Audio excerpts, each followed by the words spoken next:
L'histoire s'ouvre sur un groupe de compagnons célébrant la fin d'un long périple semé de combats contre d'innombrables créatures. Eric, que tout le monde considère comme le héros légendaire, est persuadé qu'après une défaite aussi cinglante, les démons ne pourront pas relancer une offensive avant longtemps. Il pense que lui et ses deux compagnons peuvent enfin rentrer chez eux en toute sécurité. Lorsqu'ils cherchent à joindre leur camarade Luc, ils constatent qu'il se comporte exactement comme d'habitude, surexcité à l'idée d'avoir vaincu des monstres, incapable de tenir en place la moindre minute. Les deux autres lui demandent pourquoi il jubile autant alors que le seigneur démoniaque a été terrassé si facilement. Luc les regarde, perplexe, et avoue qu'il n'a suivi aucun mot de leur discussion. Ses compagnons, agacés, lui rétorquent que c'est justement à cause de cette attitude qu'il n'a jamais trouvé de petit ami. Eric confie alors, l'air abattu, qu'il a manqué la naissance de sa propre fille à cause de cette bataille. Un autre membre du groupe lui demande si la fillette se souvient encore du visage de son père. Le héros explique que lui et Goran continuent de se battre sans relâche parce que quelqu'un les attend à la maison. Mais en observant ce qui se dresse devant eux, les trois hommes réalisent que l'armée ennemie est bien plus nombreuse qu'ils ne l'avaient imaginé. Luc comprend que tout le monde est à bout de force et qu'affronter une telle horde dans cet état signifierait une mort certaine pour chacun d'eux. Sans hésiter une seconde, il ordonne aux deux autres de tout lui laisser et de fuir immédiatement. Il déclare que le grand héros ne peut pas mourir maintenant, car le monde aura de nouveau besoin de lui un jour. Aussitôt, Luc érige une barrière puissante qui repousse Eric et Goran hors de la caverne. Ces derniers venaient justement d'expliquer que leurs familles respectives étaient la raison pour laquelle ils continuaient à se battre chaque jour. Pour Luc, cependant, ces deux hommes avaient toujours été sa véritable famille. Avant de les laisser partir, il leur demande de rentrer sains et saufs, et promet de les rejoindre bientôt. Connu pour son entêtement, Luc est persuadé que s'il restait à ses côtés, il ne ferait que compliquer l'affrontement. Incapable de franchir la barrière, Eric et Goran ne peuvent que le supplier de survivre. Le temps passe et Luc est déjà épuisé, mais les démons continuent de déferler sans discontinuer. Tout bascule lorsqu'un général démoniaque surgit soudainement et commence à drainer toute sa force vitale. Projeté à travers le champ de bataille, Luc s'inquiète en sentant que la quasi-totalité de son mana s'est évaporée. Pourtant, en activant son pouvoir spécial, il parvient à absorber entièrement l'énergie de la créature. On découvre alors que son don unique lui permet de copier et d'assimiler n'importe quel sortilège lancé contre lui. Grâce à cette capacité, Luc retrouve ses forces tout en continuant le combat. Il s'empare ensuite de l'épée du général déchu et se met à abattre chaque monstre qui croise son chemin. Après un combat si long, Luc perd toute notion du temps écoulé depuis son arrivée dans cette caverne. Chaque fois que le sommeil menaçait de le submerger, il s'imposait un sortilège nommé marionnette. Son corps continuait de combattre les ennemis pendant que son esprit se reposait quelques instants. À force de vivre ainsi, il ne se sentait plus vraiment humain. Des mois s'écoulent au cœur de cette bataille sans fin, jusqu'au moment où Luc en vient à se demander s'il est réellement toujours vivant. C'est précisément à cet instant qu'un torrent de flammes fonce droit sur lui. Il parvient malgré tout à parer l'attaque de justesse. Stupéfait, il comprend que le seigneur démoniaque est revenu bien plus vite que prévu, il s'attendait à devoir patienter des années, voire des décennies, mais son adversaire a ressurgi rapidement, et bien plus puissant qu'il ne l'avait anticipé. Luc tente de déchaîner son attaque la plus dévastatrice, en vain, elle n'a aucun effet. Quelques instants plus tard, il encaisse un coup terrible en plein ventre, et comprend qu'il devra se soigner au plus vite s'il veut éviter le pire. Refusant d'abandonner, il libère sa magie de feu contre la créature, la forçant à mettre un genou à terre. Profitant de cette ouverture, il lance un sortilège d'une main tout en préparant le second avec l'autre. En combinant les deux pouvoirs, il enveloppe entièrement le seigneur démoniaque dans les flammes tout en aspirant simultanément toute sa force vitale. Au terme d'un affrontement interminable et épuisant, Luc finit par triompher du seigneur démoniaque. En sortant de la caverne, Luc regarde autour de lui, totalement désorienté, sans savoir où il se trouve. En poursuivant sa route, il atteint la capitale, où des gardes lui tendent de nouveaux vêtements devant son allure débraillée. Il décide alors de rendre visite à Goran, mais découvre avec surprise que sa demeure est devenue bien plus imposante que dans ses souvenirs. Lorsqu'il tente de parler à son ancien compagnon, le majordome lui demande s'il a rendez-vous. Luc répond que non. Plus tard, en traversant le centre-ville, il aperçoit une immense statue et demande qui elle représente, se sentant lui-même à peine plus présentable qu'un mendiant. Un habitant lui explique que cette statue honore Saint Luc, l'homme qui a repoussé à lui seul une gigantesque horde de démons 10 ans plus tôt. En entendant ce récit, Luc reste bouche bée en réalisant que la statue le représente lui-même. Il est stupéfait d'apprendre que plus de 10 années se sont écoulées depuis le jour où il est entré dans cette caverne. À peine franchit-il le seuil de la guilde des aventuriers, qu'un homme tente de l'intimider, Luc l'ignore sans même y prêter attention. L'instant suivant, Goran surgit et le serre dans une longue étreinte. En commençant à manger, Luc remarque que le repas est absolument délicieux, n'ayant pas touché à un vrai plat depuis plus de 10 ans. Durant tout ce temps, il avait maintenu son corps en vie grâce à un sortilège de drain, absorbant l'énergie de ses ennemis, mais sans jamais faire disparaître sa véritable faim. En le voyant engloutir la nourriture si vite, Goran lui retire son assiette, expliquant qu'il finira par se rendre malade s'il continue ainsi.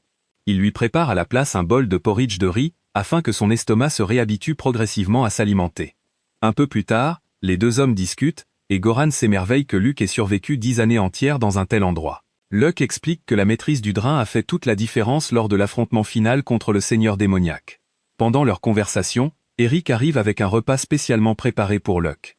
En le revoyant, il fond en larmes à son tour, avouant que cela fait des années qu'ils ne se sont pas parlé. Luke les regarde tous les deux, et plaisante en disant qu'il ne supporte pas de voir ces deux vieux briscards pleurer sans arrêt. Mais Eric et Goran remarquent alors quelque chose d'étrange. Malgré toutes ces années, Luke n'a pas vieilli d'un jour. Il paraît même plus jeune qu'auparavant.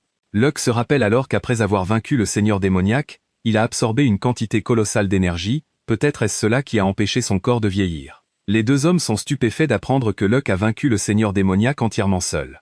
Eric explique qu'au fil de toutes ces années, le royaume n'a cessé de renforcer son armée en prévision d'une éventuelle résurrection et invasion du roi démon. Puisque c'est Luke qui l'a réellement terrassé, Eric estime que son ami mérite une récompense extraordinaire. Lorsque Luke découvre qu'Eric est désormais roi, il en reste sidéré. Eric explique que l'ancien souverain lui a confié le trône, convaincu qu'il avait mérité ce titre après avoir mené la victoire contre le seigneur démoniaque. Eric règne donc à présent sur le royaume, tandis que Goran est devenu grand maître de la guilde des aventuriers. Quant à Luke, il s'est vu attribuer les titres d'archimage suprême et d'archiduc, en plus d'être reconnu comme le grand sauveur de la nation. Eric raconte qu'après mûre réflexion, il a décidé d'accorder à Luke l'un des titres nobiliaires les plus élevés, allant même jusqu'à commander l'édification d'une statue monumentale en son honneur. Luke s'étonne qu'aucun noble ne s'y soit opposé. Eric lui explique que personne n'a protesté, car Luke n'avait aucun parent vivant, et tout le monde le croyait mort depuis longtemps. En entendant cela, Luke demande si cela poserait problème s'il révélait publiquement qu'il est toujours en vie. Eric et Goran répondent tous deux, sans hésiter, que oui, cela poserait clairement problème. Après réflexion, Luke conclut qu'il vaut peut-être mieux laisser tout le monde croire qu'il est mort. Les deux hommes lui demandent alors ce qu'il compte faire désormais. Luke répond qu'il souhaite repartir de zéro, et mener une nouvelle existence en tant que simple aventurier ordinaire. Pour rendre cela possible, il recourt à un sortilège de dissimulation qui ne fait apparaître que le nom, Locke, sur son registre d'aventurier. Intrigué, Locke demande d'où vient ce nom. Goran lui répond que son nom complet a toujours été Luke Locke Franzen. Sa véritable classe, archimage suprême de rang S, reste totalement masquée par le sortilège. Seule sa classe secondaire, guerrier de rang F, apparaît désormais sur son registre. Dès cet instant, tout le monde ne connaîtra plus Luke sous les traits d'un simple guerrier de rang F. Une fois sorti, Luke se rend à la guilde des aventuriers pour entamer ce nouveau chapitre de sa vie. Pendant ce temps, une jeune fille observe la scène de loin, visiblement troublée par ce qu'elle voit. Dès que Luke pénètre dans la guilde, la réceptionniste lui demande s'il compte vraiment accepter seul une mission d'extermination de gobelins. Elle précise que ce type de mission est jugé extrêmement dangereux pour un débutant et qu'elle ne peut lui recommander un tel choix. Luke la remercie pour son inquiétude, mais l'assure que tout ira bien. Elle insiste malgré tout, rappelant qu'il n'est pas rare que de jeunes aventuriers perdent la vie en sous-estimant les gobelins. C'est alors que deux jeunes aventuriers s'approchent et lui proposent de former une équipe avec eux, sans même lui laisser le temps de répondre. La réceptionniste termine aussitôt les formalités, et enregistre officiellement les trois comme une seule équipe. Le jeune homme se présente sous le nom d'Ario, et révèle qu'il maîtrise la magie de boule de feu. La jeune fille à ses côtés est sa petite sœur, Ginny. Une fois les présentations faites, le trio se met en route pour accomplir la mission d'élimination des monstres dans la forêt. Après avoir rassemblé quelques informations essentielles, ils se dirigent enfin vers le lieu indiqué. En traversant la forêt, Luke remarque que Ginny possède un talent exceptionnel d'éclaireuse. À ses yeux, elle ne ressemble en rien à une aventurière de rang F. Le groupe commet toutefois une erreur grave en estimant le nombre de gobelins présents dans la zone. Il ne remarque pas plusieurs empreintes soigneusement dissimulées. Luke sait pertinemment que les gobelins ne sont pas assez intelligents pour masquer leurs traces de la sorte. Cela signifie qu'une autre créature commande forcément toute la horde. Il comprend qu'enseigner véritablement ne consiste pas à fournir toutes les réponses avant même que le problème ne se pose. Certaines leçons ne peuvent s'apprendre qu'à travers ses propres erreurs. Néanmoins, ayant choisi de garder le silence, Luke s'en tient pour responsable et se jure de ne laisser mourir ni Ario ni Ginny, quoi qu'il arrive. En atteignant enfin le repère, les trois comprennent immédiatement que l'endroit est bien plus dangereux qu'ils ne l'avaient imaginé. Ario explique que les gobelins deviennent généralement actifs la nuit, il vaut donc mieux attaquer tant qu'il fait encore jour. Luke demande simplement à Ginny d'assurer la couverture pendant le combat. Une fois à l'intérieur, elle devra protéger Ario pendant qu'il avance en première ligne. Ario, de son côté, doit conserver un maximum de mana pour les moments les plus critiques de l'affrontement. Dès le début du combat, Luke tranche sans effort la tête d'un gobelin.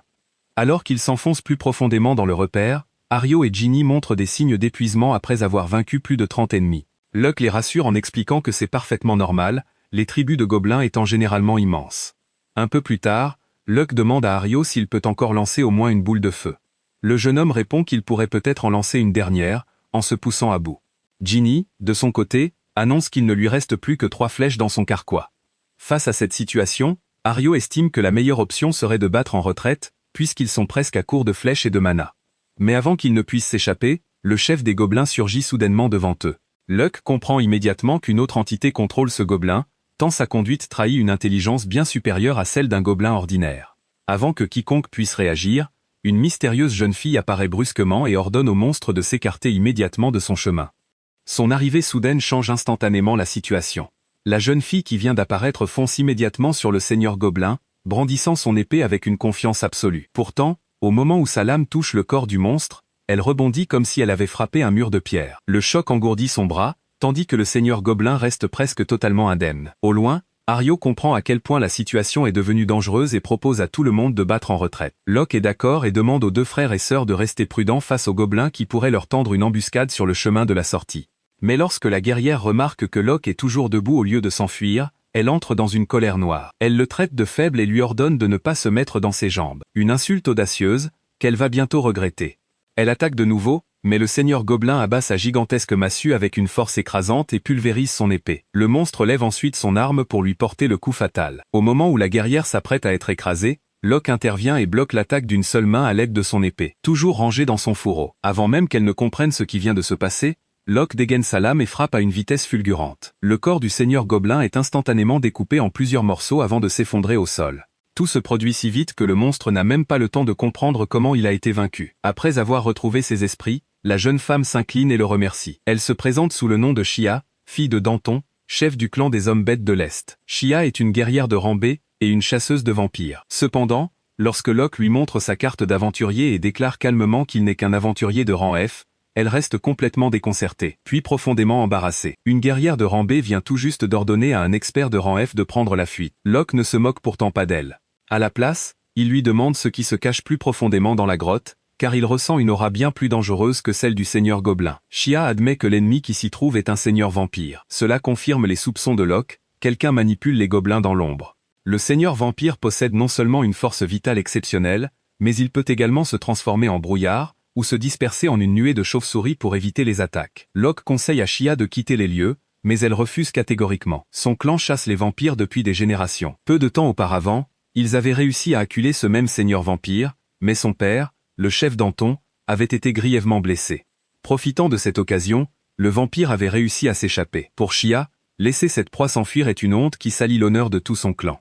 C'est pourquoi elle a passé plusieurs mois à le traquer seule, déterminée à restaurer l'honneur de son peuple de ses propres mains. Voyant que son épée est brisée, Locke lui tend tranquillement la sienne tout en levant les mains pour montrer qu'il peut se battre à main nue. Shia interprète mal son geste et pense qu'il lui confie son arme afin qu'elle puisse vaincre personnellement le seigneur vampire et rendre sa fierté à son clan. Elle regarde Locke avec une profonde gratitude, persuadée qu'il a parfaitement compris son souhait. Pendant ce temps, Locke pense simplement qu'une personne désarmée a besoin d'une épée. Un simple malentendu, étonnamment touchant. Après avoir éliminé les derniers gobelins, Shia est encore plus impressionné par les talents de Locke au combat à main nue. Celui-ci explique qu'il était autrefois un mage chargé de soutenir Eric et Goran à distance. Mais les 10 années qu'il a passées seul dans la faille dimensionnelle l'ont obligé à apprendre toutes les formes de combat possibles. D'un simple mage, il est progressivement devenu un combattant polyvalent capable de lancer des sorts, manier l'épée et combattre à main nue. Les 2 compagnons s'enfoncent davantage dans la grotte et atteignent une immense salle remplie de crânes et d'ossements appartenant à d'innombrables victimes. Depuis les hauteurs, le seigneur vampire révèle enfin sa véritable apparence, avec ses immenses ailes de chauve-souris et son allure imposante. Il ressemble exactement au boss final attendant que des aventuriers pénètrent dans son repère. Dès que Shia l'aperçoit, elle perd son calme. Tenant l'épée de Locke, elle fonce droit sur lui en déclarant qu'elle le vaincra de ses propres mains. Le seigneur vampire éclate simplement de rire. Il se moque d'elle en rappelant que même son père n'a réussi qu'à lui infliger une simple égratignure et qu'elle n'a donc aucun droit de le menacer. Locke comprend immédiatement toute la stratégie de son adversaire. Les gobelins qui volaient le bétail et laissaient volontairement des traces faisaient tous partie d'un piège imaginé par le seigneur vampire. Il attirait les aventuriers dans la grotte, attendait que les gobelins les épuisent, puis apparaissait pour les transformer en nourriture. Le seigneur vampire crée aussitôt un cercle magique et lance un sort de charme sur Locke. Son intention est d'en faire une marionnette, puis de contraindre Shia à choisir entre se suicider ou être tuée par le nouvel allié qu'elle vient à peine de rencontrer. Un plan cruel destiné non seulement à la tuer, mais aussi à humilier la fille de l'homme qu'il avait autrefois traqué. Malheureusement pour lui, il s'est trompé d'adversaire. Le charme est totalement inefficace contre Locke. La magie mentale disparaît au moment même où elle touche sa conscience. Avant que le seigneur vampire ne comprenne pourquoi son sort a échoué, Locke surgit devant lui et lui assène un puissant coup de poing en plein visage, lui arrachant plusieurs dents. Locke explique calmement que sa résistance aux attaques mentales est extrêmement élevée. Puis il tourne son adversaire en ridicule, en déclarant qu'un véritable seigneur vampire ne devrait pas posséder une magie aussi médiocre, et que celui qui se tient devant lui n'est sans doute qu'un vampire de bas niveau se donnant de grands airs. Ces paroles frappent directement l'orgueil du seigneur vampire. Fou de rage, celui-ci attaque sans relâche. Mais Locke esquive chacune de ses offensives avec une facilité déconcertante. Après l'avoir observé quelques instants, Locke active sa compétence, Drain. Une énergie entoure alors le corps de son ennemi, et commence à lui arracher de force sa force vitale. Le seigneur vampire panique, et tente désespérément de s'échapper. Pendant ce temps, Locke se présente tranquillement comme un aventurier de rang F, rendant la situation encore plus humiliante.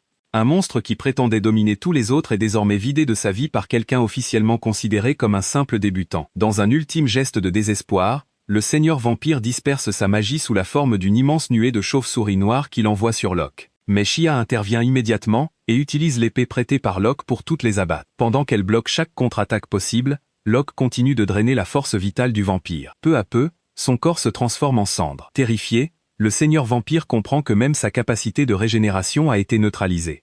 Avant de s'effondrer complètement, il murmure quelques mots à propos d'un mystérieux métal. Shia rend ensuite l'épée à Locke et ressent une puissance terrifiante émanant de cette lame, une énergie qu'elle n'avait jamais perçue dans aucune autre arme. Locke éclate rapidement de rire et prétend que Shia se fait simplement des idées. Selon lui, cette épée n'est qu'un objet acheté dans un marché aux puces. En réalité, il s'agit de l'épée démoniaque du roi des dieux démons, une arme digne d'un boss final qu'il a récupéré après avoir vaincu son précédent propriétaire. Parmi les cendres, Shia récupère un morceau de métal maudit. Elle explique que cet objet a accumulé les malédictions issues du sang et des vies volées pendant plusieurs siècles.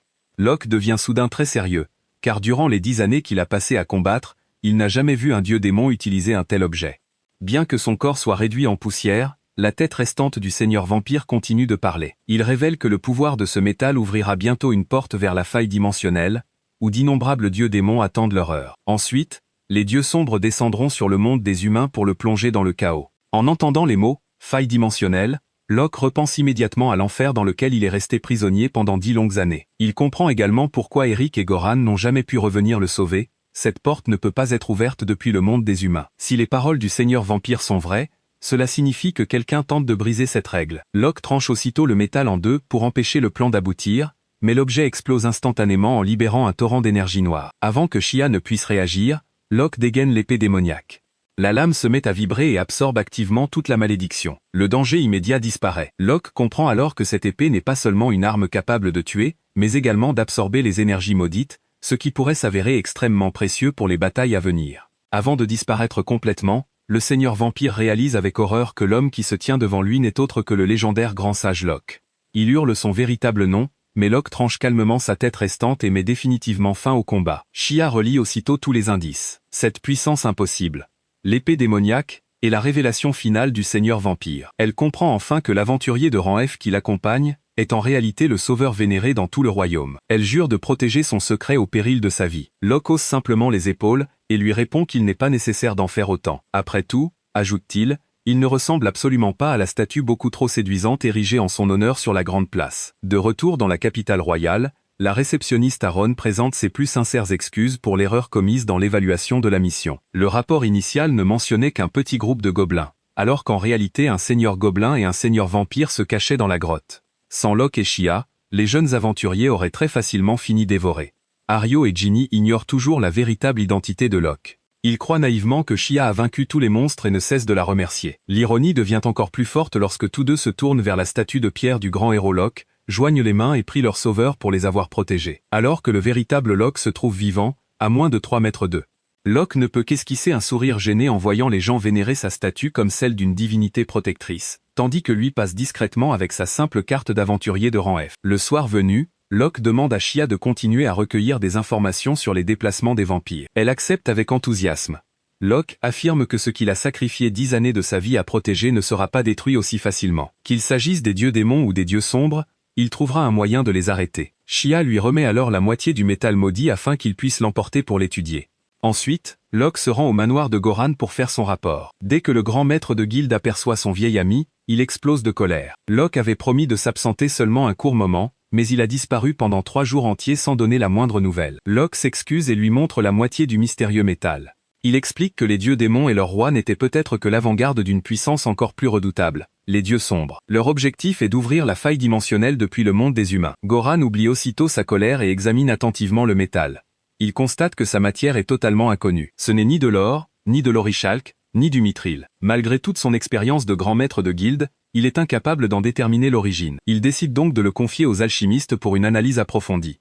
Une fois les affaires officielles terminées, Goran prend un air de père dépassé et aborde un sujet plus personnel. Il explique que sa fille, Shelly, a désormais 15 ans. C'est la petite fille qu'il craignait autrefois de ne plus reconnaître après son long enfermement dans la faille. Shelly possède déjà une puissance proche du rang B, même si son rang officiel reste inférieur. Elle a hérité d'un immense potentiel de son père, mais manque encore de prudence et d'esprit d'observation. Goran redoute que son caractère impulsif ne la mette un jour en danger et s'oppose donc à ce qu'elle devienne aventurière. Résultat, père et fille sont plongés dans une véritable guerre froide. Shelly refuse d'abandonner la voie qu'elle a choisie, et plus Goran tente de l'en empêcher, plus elle veut prouver sa valeur. À l'extérieur, Goran dirige des milliers d'aventuriers. Mais une fois rentré chez lui, il n'est plus qu'un père incapable de savoir comment gérer sa fille adolescente. Il demande alors à Locke de suivre discrètement Shelly afin de la protéger. Dès que Locke entend cette requête, il regarde par la fenêtre et aperçoit la jeune fille debout dans la cour. Shelly lui lance immédiatement un regard noir, comme si cet homme mystérieux apparu soudainement chez elle était déjà devenu son ennemi. Un peu plus tard, tandis que Locke mange tranquillement, Shelly entre dans la pièce avec le sérieux d'une détective prête à résoudre une affaire. Elle l'observe, regarde ensuite Goran, hésite plusieurs fois à parler. Locke est loin d'imaginer que, dans son esprit, elle a déjà construit tout un scénario familial. Finalement, Shelly pointe soudainement Locke du doigt et annonce avec assurance une théorie qui glace toute la table. « Tu es le fils illégitime de mon père, n'est-ce pas ?» Cette simple question entraîne immédiatement Locke dans un énorme malentendu familial auquel il n'avait jamais demandé de participer. Shelly observe son apparence juvénile, l'attitude familière de Goran envers lui, et le fait qu'il soit apparu si soudainement. Puis, elle relie chaque détail pour arriver à la conclusion qui lui semble la plus logique, selon son imagination. Si Goran entendait cela, il rirait et pleurerait sans doute en même temps. La fille dont il craignait autrefois qu'elle oublie son visage non seulement le reconnaît parfaitement, mais elle a en plus transformé le sauveur de l'humanité en son demi-frère secret. Et ainsi commence un nouveau malentendu familial. Locke nie immédiatement être le fils caché de Goran, mais aux yeux de Shelly, son malaise évident équivaut pratiquement à des aveux. Après avoir survécu 10 ans à l'intérieur de la faille spatiale, il n'aurait jamais imaginé que son premier véritable défi, en revenant à la civilisation, serait de prouver qu'il n'était pas l'enfant illégitime de son ami le plus proche. Shelly lève calmement 3 doigts et commence à présenter ses preuves comme une détective qui a déjà résolu l'affaire. Premièrement, Goran n'a ramené Locke à la maison que pendant l'absence de son épouse. Deuxièmement, Goran est devenu nettement plus joyeux après l'arrivée de Locke. Troisièmement, pendant les 3 jours où Locke était parti en mission, Goran était si inquiet qu'il n'arrivait pas à se concentrer sur sa lecture et qu'il a nettoyé la maison à plusieurs reprises simplement pour se calmer. D'après Shelly, son père est absolument incapable de cacher ses émotions. Plus il essaie de se comporter normalement, plus il devient suspect. Locke ne peut que rester assis en silence. Chaque détail de son analyse est exact, et pourtant la conclusion a basculé dans une toute autre dimension. Il se met à imaginer le foyer entier de Goran s'effondrer simplement parce qu'il avait besoin d'un endroit où loger. Pendant ce temps, le majordome lui lance un regard lourd de sens, lui transmettant silencieusement un message très clair. « C'est vous qui avez provoqué cette situation, alors débrouillez-vous pour la résoudre. » Faute de meilleure option, Locke explique que Goran et lui sont des compagnons de longue date, qui ont passé des années à combattre ensemble loin de chez eux. Voilà pourquoi Goran est devenu anxieux lorsqu'il a soudainement perdu contact avec lui. Locke insiste également sur le fait que son âge réel est bien supérieur à ce que suggère son apparence juvénile, ce qui rend impossible qu'il soit le fils de Goran. Shelly reste silencieuse quelques secondes, hochant la tête comme si elle avait enfin tout compris. Puis elle livre une conclusion encore plus dévastatrice. S'il n'est pas le fils de son père, alors il est peut-être son grand frère. Locke le nie aussitôt. Shelly ajuste de nouveau sa théorie et décide qu'il doit plutôt être son petit frère, allant jusqu'à l'inviter à commencer à l'appeler grande sœur. À ce stade, elle semble capable de créer un arbre généalogique entier à partir de rien. Désespéré, Locke pose une carte d'aventurier sur la table et désigne le nom qui y est clairement inscrit. Locke Franzen. Le nom de famille de Goran est Morton. Il suppose que cette preuve irréfutable mettra enfin un terme à l'enquête. Shelly en conclut simplement que son père ne l'a probablement pas encore officiellement reconnu. Elle rassure Locke en lui disant que rien de tout cela n'est de sa faute et promet de forcer Goran à tout avouer, afin que sa mère puisse s'occuper personnellement de lui. Locke commence à transpirer. Ce malentendu n'est désormais plus qu'à quelques pas de détruire un mariage parfaitement innocent. La fausse carte d'identité créée pour protéger son secret est devenue, d'une certaine manière, une preuve à charge contre lui. Lorsque toutes les explications ordinaires échouent, Locke finit par demander si Shelly est capable de garder un secret suffisamment important pour ébranler le royaume tout entier. Après qu'elle a accepté, il retire le déguisement apposé sur sa carte d'aventurier. Les fausses informations disparaissent, révélant le nom de Locke Franzen ainsi qu'une série de titres écrasants, Grand Sage, Sauveur de l'Humanité, Grand Magicien et Grand Duc. Locke admet qu'il est le héros que l'on croyait mort à l'intérieur de la faille spatiale et qu'il n'est revenu que quelques jours plus tôt. Shelly se fige en réalisant que l'homme assis devant elle est la figure légendaire dont la statue se dresse dans la capitale royale. Même cette vérité ne parvient pas à stopper immédiatement son imagination. Elle se souvient de la statue sur la place de la ville et comprend enfin à quel point son enquête s'était éloignée de la réalité. La jeune détective sûre d'elle disparaît instantanément. Shelly tombe à genoux et présente des excuses désespérées au grand héros Locke. Locke ne lui en tient pas rigueur. Il lui demande simplement de garder le secret sur sa survie, car une fois la vérité rendue publique, d'innombrables complications politiques et personnelles s'ensuivront. Cet interrogatoire aide Locke à comprendre pourquoi Goran s'inquiète tant pour sa fille. Shelly possède de fortes convictions, mais elle tire souvent ses conclusions trop tôt, puis réagence toutes les preuves pour les défendre. Pour une aventurière, cette habitude pourrait l'amener à mal juger un ennemi et à foncer droit vers le danger avant d'avoir correctement compris la situation. En même temps, Locke perçoit la détermination qui se cache sous sa personnalité impulsive. Plutôt que de lui interdire l'aventure, il décide de l'accompagner lors d'une mission de rang E. Elle est déjà inscrite auprès de la guilde, et s'il refuse de l'aider, elle ira probablement chercher les ennuis toute seule. La solution la plus sûre est de la laisser vivre sa première aventure sous la supervision de quelqu'un d'assez puissant pour la protéger. Sur la route menant à un village proche de la forêt, Shelly peine à contenir son enthousiasme. C'est la première fois qu'elle quitte la ville en tant qu'aventurière officielle, et la campagne paisible donne à cette mission des airs d'agréable excursion plus que de véritables missions. Une fois arrivée au village, cependant, les témoignages deviennent de plus en plus étranges. Différents villageois affirment avoir vu des monstres à l'apparence totalement différente. L'un décrit une créature à plusieurs têtes, tandis qu'un autre soutient qu'une bête gigantesque a erré dans les environs. Malgré ces récits effrayants, personne n'a été attaqué. Aucune maison n'a été endommagée et pas un seul animal n'a disparu. Shelly fait remarquer que si des monstres aussi puissants que ceux décrits par les villageois rôdaient réellement si près de la capitale royale, la mission n'aurait jamais été classée au rang E. Locke est d'accord. La guilde a sans doute constaté l'absence de blessés et de dégâts matériels, et en a conclu que les créatures signalées n'existaient pas réellement. Malgré tout, tous deux suivent la requête et se rendent aux coordonnées exactes indiquées dans la mission. Au début, la terre devant eux paraît complètement déserte. Puis le sol se met à trembler violemment. La poussière s'élève en cercles immenses et un gigantesque dragon rouge apparaît soudain juste devant eux. Ses souffles et son rugissement tonitruant font trembler la forêt environnante. Shelly frissonne brièvement, mais la peur est vite remplacée par l'excitation, alors que son envie de combattre prend le dessus. Tandis que Shelly dégaine son épée et se prépare à attaquer, Locke remarque plusieurs détails importants. Le dragon n'a aucune odeur, ne dégage aucune chaleur corporelle et ne possède rien de la présence d'une créature vivante. Il comprend immédiatement qu'il s'agit d'une illusion. Cependant, ce n'est pas un sortilège ordinaire conçu uniquement pour tromper les yeux. Le dragon est constitué de mana si densément compressé qu'il peut produire du son, posséder un poids et créer un véritable impact physique. Plutôt que de le détruire immédiatement, Locke laisse Shelly combattre à sa façon. Elle charge, esquive un coup de griffe balayant, et frappe à plusieurs reprises les pattes et le corps de la créature. Des étincelles jaillissent à chaque impact, la convainquant qu'elle attaque un monstre vivant doté d'écailles extraordinairement résistantes. En l'observant, Locke confirme que Shelly possède réellement les capacités physiques et l'escrime d'une aventurière de rang B. L'évaluation que Goran faisait de sa fille n'était pas biaisée. Malheureusement, Shelly se concentre entièrement sur l'ennemi devant elle. Elle ne remarque pas que ses attaques ne font que perturber la masse de mana, et n'inflige aucun dommage à la personne qui la contrôle. Le dragon la pousse progressivement dans une position désavantageuse. C'est seulement alors que Locke s'avance.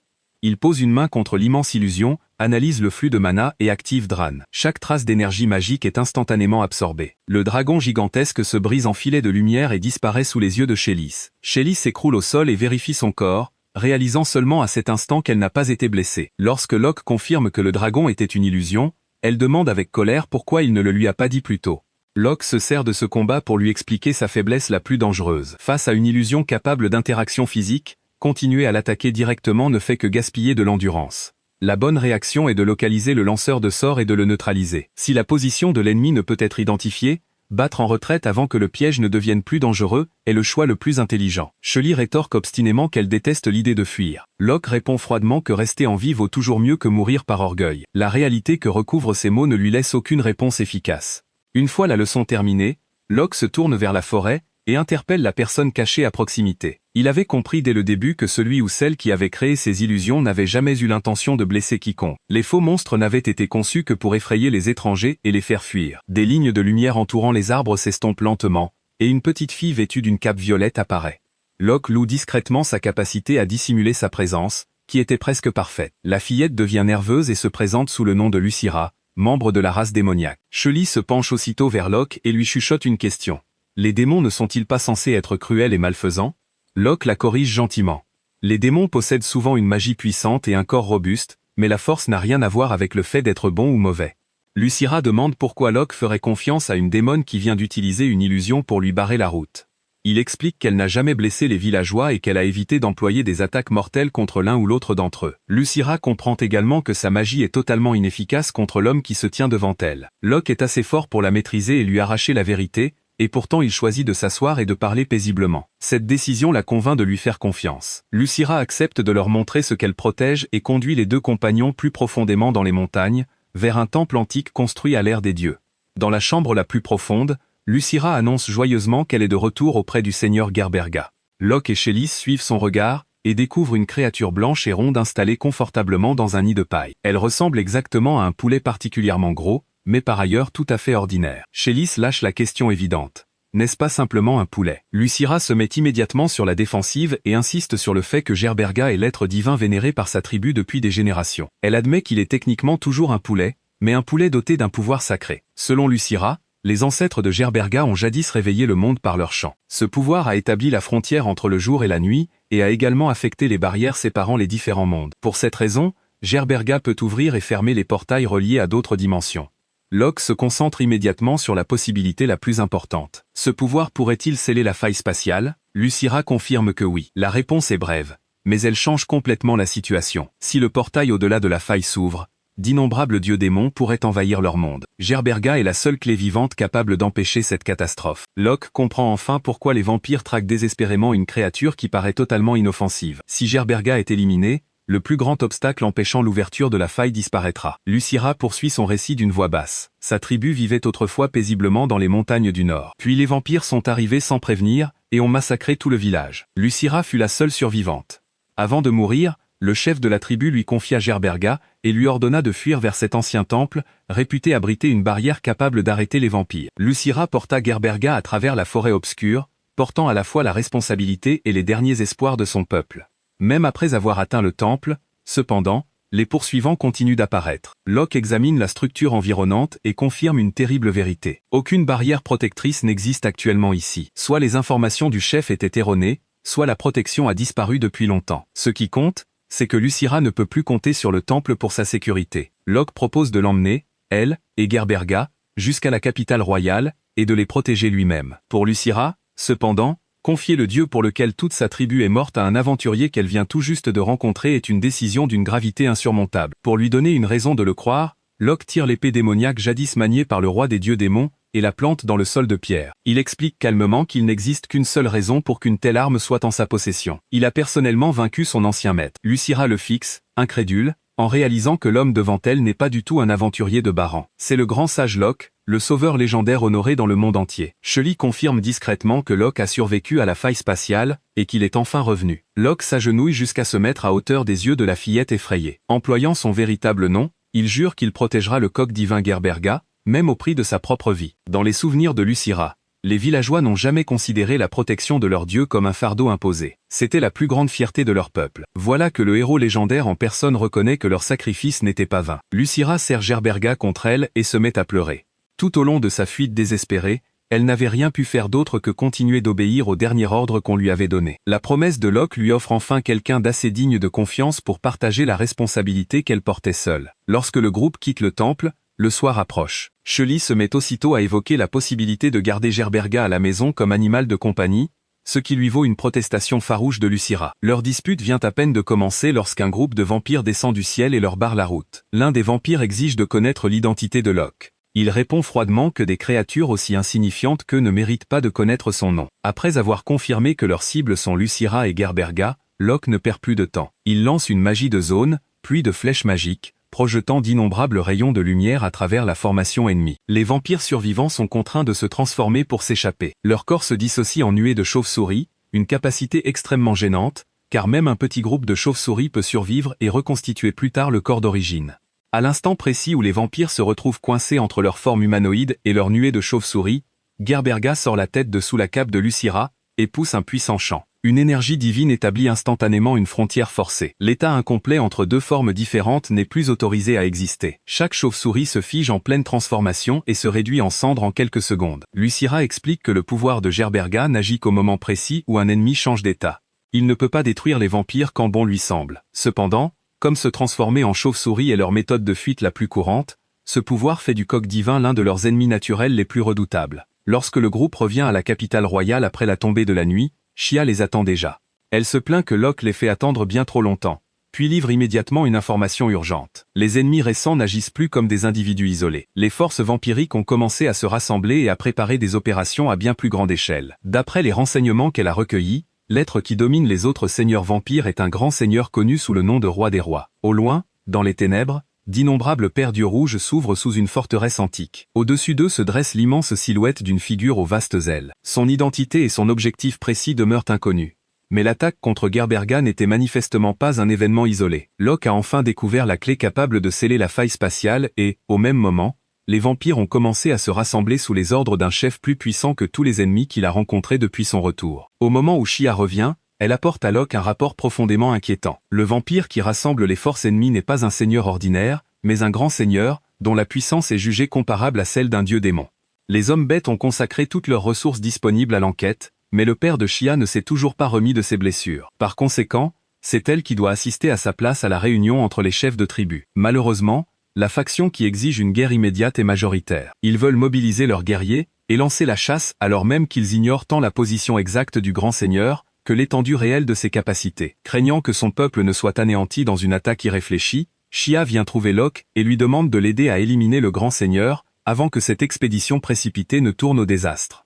Locke a à peine saisi le problème principal que Shia révèle qu'une question encore plus urgente demeure. Les vampires recherchent désespérément un poulet très particulier. À cet instant, Locke ne sait plus très bien s'il devrait continuer à discuter du destin du monde ou commencer à faire chauffer une marmite. Shia a d'abord trouvé cette histoire tout aussi difficile à croire. Cependant, le chant de ce poulet peut interférer avec les frontières de l'espace, refermer le portail relié à la faille, et piéger les vampires au moment précis où ils se transforment. Locke comprend immédiatement que le poulet en question est le coq divin Gerberga. Mieux encore, ils n'ont pas besoin de le chercher, car Lucira détient actuellement l'oiseau sacré à l'intérieur du manoir. Au moment même où Locke convoque tout le monde dans la pièce, la porte s'ouvre et Xélis, qui écoutait depuis l'extérieur, perd l'équilibre et tombe à l'intérieur. Elle nie précipitamment les avoir espionnés, mais Lucira confirme calmement qu'elle avait déjà conseillé à Xélis de ne pas écouter aux portes. Sa porte de sortie complètement détruite, Xélis ne peut que baisser la tête et s'excuser. Shia fait promettre à Xélis de garder le secret sur tout avant de rencontrer Lucira et Gerberga. Elle se fige en voyant une cible aussi importante se reposer paisiblement comme un poulet ordinaire, mais s'incline aussitôt avec un respect total. Shia a personnellement vu le champ de Gerberga piéger des vampires en pleine transformation et les réduire en cendres. Le groupe déploie une carte et commence à planifier la chasse au grand seigneur. Les hommes bêtes ont restreint les recherches à plusieurs régions montagneuses, chacune gardée par un grand nombre de vampires. Dès que Xélis entend qu'une bataille se prépare,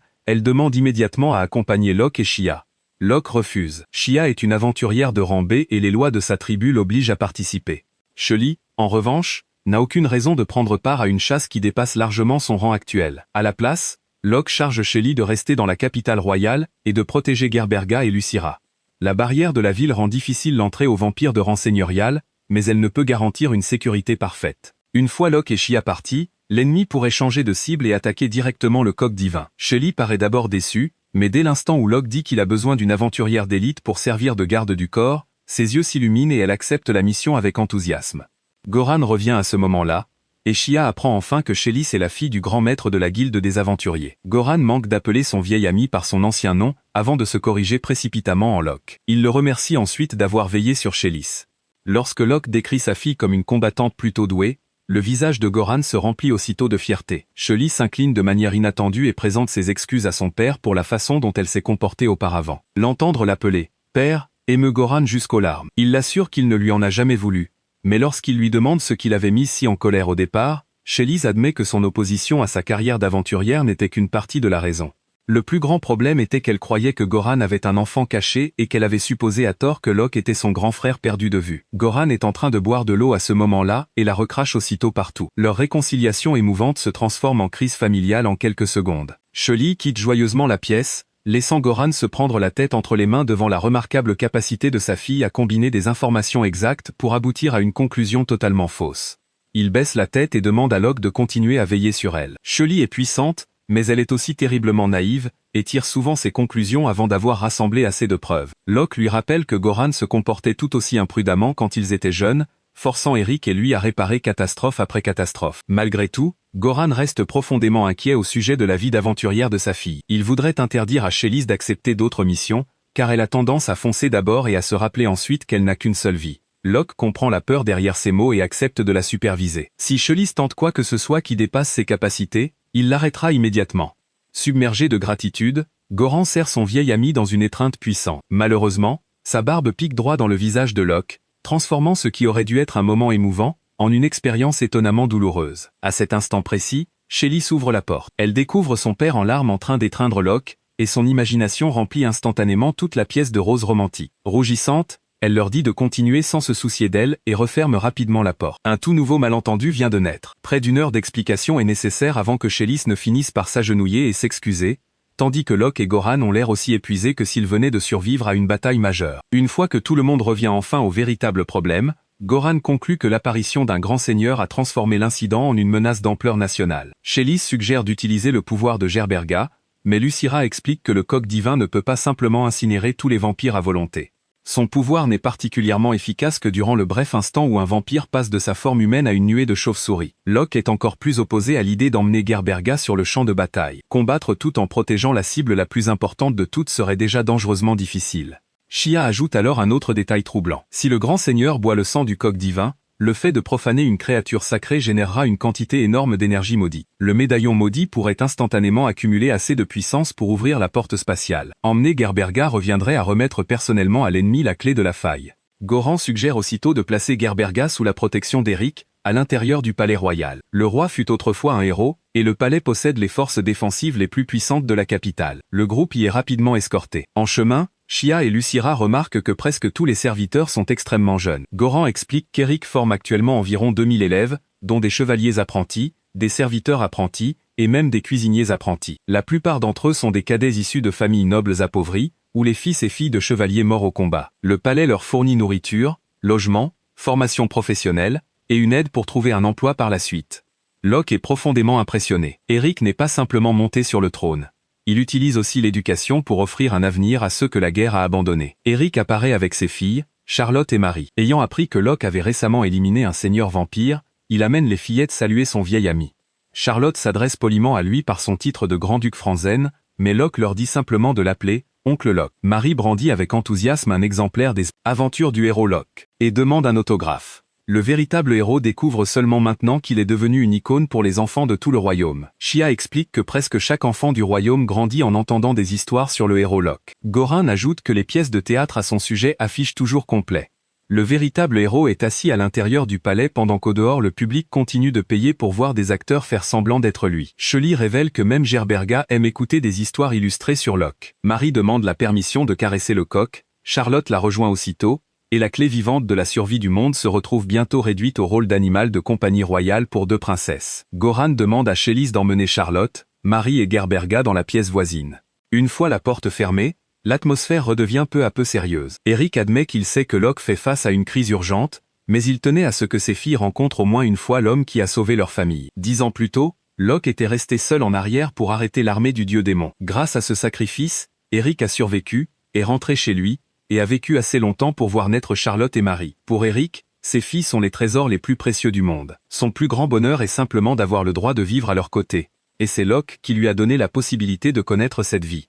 Goran ajoute que, parce que leur ami est resté en arrière à l'intérieur de la faille, il a pu voir Chélise devenir la jeune femme qu'elle est aujourd'hui. Locke leur dit maladroitement que de tels remerciements formels sont inutiles. Mais Eric veut qu'ils comprennent que ces sentiments appartiennent à bien plus que deux vieux compagnons. Des citoyens du royaume à chaque être vivant du continent, Tous jouissent aujourd'hui d'une paix payée par 10 ans d'isolement de Locke. Le croyant mort, il ne pouvait que prier devant une statue de pierre. Eric et Goran ont la chance de pouvoir remercier la personne réelle qui se tient devant eux.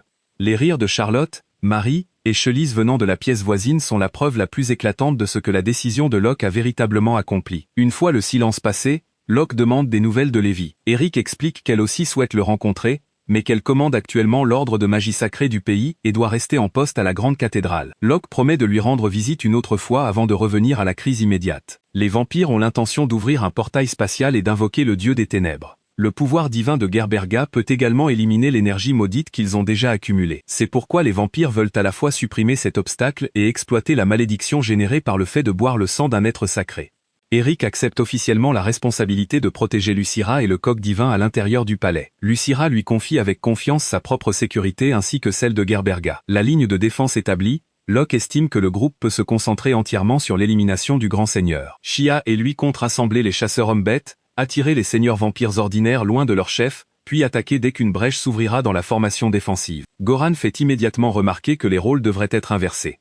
Le grand seigneur est la cible la plus dangereuse, mais les forces des hommes bêtes ne possèdent peut-être pas assez de puissance pour l'achever. Shia explique que, même si les chasseurs sont incapables de tuer les seigneurs ordinaires, ils peuvent les maintenir sur place.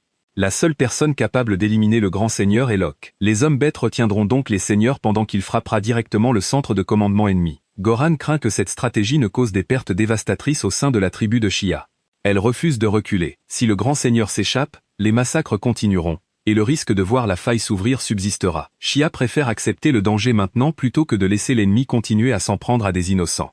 Goran propose de mobiliser d'autres membres de la guilde des aventuriers, mais Locke le met en garde contre le pouvoir de charme des vampires. Les hommes bêtes possèdent une résistance relativement forte, tandis que les humains sont bien plus facilement contrôlés, et risquent de retourner leurs armes contre leurs propres compagnons. Une personne dont le sang a été drainé présente des symptômes visibles, mais quelqu'un simplement affecté par le charme peut paraître tout à fait normal. Envoyer une importante force humaine pourrait tout bonnement conduire les soldats à s'entretuer de l'intérieur. Pendant que les adultes discutent des moyens d'éviter la trahison au sein de leur propre rang, Shelly joue avec les deux princesses et Gerberga dans la pièce voisine. Elle se souvient des éloges de Locke, mais soupçonne que la qualifier d'élite n'était qu'une tentative de la réconforter. Elle n'est encore qu'une aventurière de rang F. Lors du combat précédent, même l'illusion d'un dragon rouge l'avait dépassée. Si elle avait insisté pour suivre Locke contre le grand seigneur, elle serait sans doute devenue un fardeau. Pour la première fois, Chalice ne se précipite pas pour exiger de participer. Elle accepte la responsabilité de rester en arrière afin de protéger Charlotte, Marie et Gerberga. Sa défaite face à l'illusion lui a appris que la force ne peut remplacer ni l'observation attentive, ni une compréhension honnête de ses propres limites. Cependant, alors que les deux princesses poursuivent encore le coq divin à travers la pièce, une plaque magique posée sur la table se met soudain à briller d'une lueur violette. Un cercle de sorts apparaît en dessous et libère un flot de fumée noire. Shelly perçoit immédiatement le danger et ordonne aux deux fillettes de quitter la pièce, mais la porte est déjà verrouillée. La fumée se rassemble rapidement en formes humaines, et 3 vampires ailés apparaissent à l'intérieur. Shelly n'a pas d'épée. Derrière elle ne se trouvent que les deux princesses et Gerberga. L'espace d'un bref instant, elle se demande si elle peut vraiment l'emporter. Puis elle rejette entièrement la question. C'est un combat qu'elle n'a pas d'autre choix que de mener. Il n'y a aucune arme véritable dans la pièce, mais un grand chandelier en métal reste disponible. Shelly l'arrache du sol et se place entre les enfants et les intrus. Elle trace une frontière imaginaire et déclare qu'aucun vampire ne sera autorisé à la franchir. Son objectif n'est pas de les vaincre. Elle doit seulement les maintenir de l'autre côté et protéger tout le monde derrière elle. Le premier vampire charge. Shelly se décale, esquive l'assaut, et abat le chandelier sur son corps. Les deux autres tentent d'activer le charme à travers leurs yeux rouges luisants. Se rappelant l'avertissement de Locke, elle se couvre immédiatement les yeux d'un bras, sacrifiant délibérément sa vue pour éviter tout contact visuel. Shelly doit désormais se fier entièrement au son et aux variations de l'air pour maintenir la distance. Les pointes métalliques transpercent la poitrine d'un vampire et le blessent, mais l'attaque ne suffit pas à le détruire. Shelly fait tournoyer le chandelier comme une lance, déviant sans cesse leurs griffes et les repoussant loin des deux princesses. Elle se retourne brièvement pour rassurer les fillettes en leur disant qu'elle va toujours bien. Les 3 vampires changent rapidement d'approche et attaquent ensemble. Le chandelier vole en éclats, mais Shelly saisit les 2 morceaux brisés, et continue de bloquer sans abandonner sa position. Shelly ne peut pas les achever, et ses forces approchent de leurs limites. Pourtant, elle n'est plus la fille qui fonce aveuglément sur un ennemi en attendant que quelqu'un d'autre vienne la sauver. Elle comprend que ce qui compte vraiment se trouve derrière elle, et qu'elle ne peut pas quitter sa position simplement pour échanger un coup de plus. Lorsque les 3 vampires frappent en même temps, Shelly recule, serre les princesses contre elle et se sert de son propre corps comme bouclier contre l'assaut final. À cet instant précis, Un faisceau de lumière balaie la pièce et bloque chaque attaque. Locke apparaît derrière Shelly et lui dit calmement qu'elle s'est remarquablement bien battue. Sa reconnaissance ne vient qu'après qu'elle a appris à observer, à se maîtriser, et à placer la sécurité des autres au-dessus de sa fierté. Il déclare officiellement que Shelly est son élève et lui dit de laisser le reste à son maître. Les 3 vampires n'ont pas encore été détruits, mais dès l'instant où Locke entre dans la pièce, la tentative d'assassinat est déjà terminée. Shelly n'a pas vaincu l'ennemi, mais elle a protégé Charlotte, Marie et Gerberga, jusqu'à l'arrivée des secours. Elle a aussi prouvé que la leçon de Locke n'avait pas été vaine. Les 3 intrus doivent à présent affronter l'homme qui a jadis anéanti à lui seul une armée entière de dieux-démons. Locke s'avance pour prendre la place de son élève. Les 3 vampires activent le charme en même temps, une capacité capable de retourner des alliés les uns contre les autres, mais la lumière rouge disparaît presque aussitôt qu'elle apparaît. L'esprit d'un homme qui a survécu 10 ans à l'intérieur de la faille ne peut pas être ébranlé aussi facilement. Locke déclare calmement que leur contrôle mental est inutile et forme une sphère de magie autour des 3 ennemis. À l'intérieur, la température, la pression et la force d'écrasement augmentent simultanément. Les vampires paniquent et tentent de se disperser en chauve-souris, mais la sphère ne leur laisse aucun espace pour se transformer. Locke referme sa main, compressant la sphère sombre en un seul point et détruisant les 3 à la fois. Le sort maintient sa force destructrice confinée dans une zone étroite, laissant Shelly et les 2 princesses indemnes. Un vampire le reconnaît juste avant la fin comme le grand sage Luc Franzan. Charlotte et Marie ne peuvent que fixer du regard le héros légendaire de leurs histoires qui apparaît devant elles et vainc les 3 ennemis en quelques secondes. Eric et Goran se précipitent dans la pièce. Charlotte et Marie embrassent leur père et expliquent que Shelly les a protégés. Eric la remercie sincèrement, mais Shelly baisse la tête parce qu'elle a échoué à vaincre les assaillants. Locke lui rappelle que sa mission n'était pas d'éliminer l'ennemi, c'était de garder les 2 princesses en sécurité jusqu'à l'arrivée des renforts. Shelly s'est placée entre elle et les vampires et n'a jamais laissé personne passer. Selon ce critère, elle a gagné. Locke ne se contente pas de la réconforter. Si Shelly avait abandonné sa position pour porter une seule attaque, Charlotte ou Marie auraient pu être capturées. Sa retenue est précisément ce qui lui a permis d'accomplir sa mission. Shelly comprend enfin que protéger quelqu'un avec succès est aussi une victoire. Lucira court embrasser Gerberga, mais le plateau d'argent sur la table se met soudain à briller. Un cercle magique en forme d'œil apparaît à sa surface. Locke le reconnaît comme le point que les 3 vampires ont utilisé pour infiltrer le palais, et 2 autres ennemis approchent déjà de l'autre côté. Plutôt que de détruire le portail immédiatement, Locke demande à Lucira de le déguiser en seigneur de 8e rang. Les 2 serviteurs qui en émergent s'agenouillent devant lui. Il rapporte que les 3 agents envoyés plus tôt ont cessé de répondre, ce qui a poussé le seigneur de 6e rang à ordonner une enquête. D'après leur comportement, Locke comprend qu'un numéro plus bas représente une position plus élevée parmi les seigneurs vampires. Il prétend avoir personnellement puni le premier groupe pour manque de respect, puis accuse le 6e rang d'interférer avec la mission de capture du poulet divin confiée par leur grand seigneur. Terrifiés, les 2 serviteurs expliquent que le 6e rang affirme également avoir reçu des ordres directs de leur roi. Ils contrôlent de nombreux agents humains, dont plusieurs ont déjà infiltré le palais royal. En plaçant délibérément les 2 ordres soi-disant contradictoires côte à côte, Locke les manipule pour qu'ils révèlent les tensions au sein de leur propre organisation. Il confirme ensuite que le cercle magique sur le plateau peut le transporter directement jusqu'à l'emplacement du 6e rang. Une fois qu'il a obtenu suffisamment d'informations, Locke retire l'illusion et élimine les 2 serviteurs. Le plateau avait été apporté dans la pièce à l'origine par la servante Loana, mais cela ne prouve pas qu'elle les a trahis. La barrière du palais empêche quiconque de construire un cercle magique directement à l'intérieur, mais un sort déjà achevé, attaché à un objet ordinaire, peut toujours être introduit. Loana pourrait être une agente, ou simplement une autre victime du charme. Locke ordonne à Shaya et Shelly de la retrouver. Eric emmènera les princesses en sécurité, pendant que Goran protège Lucira et Gerberga. Locke utilisera le portail pour attaquer directement le quartier général du 6e rang. Avant de le franchir,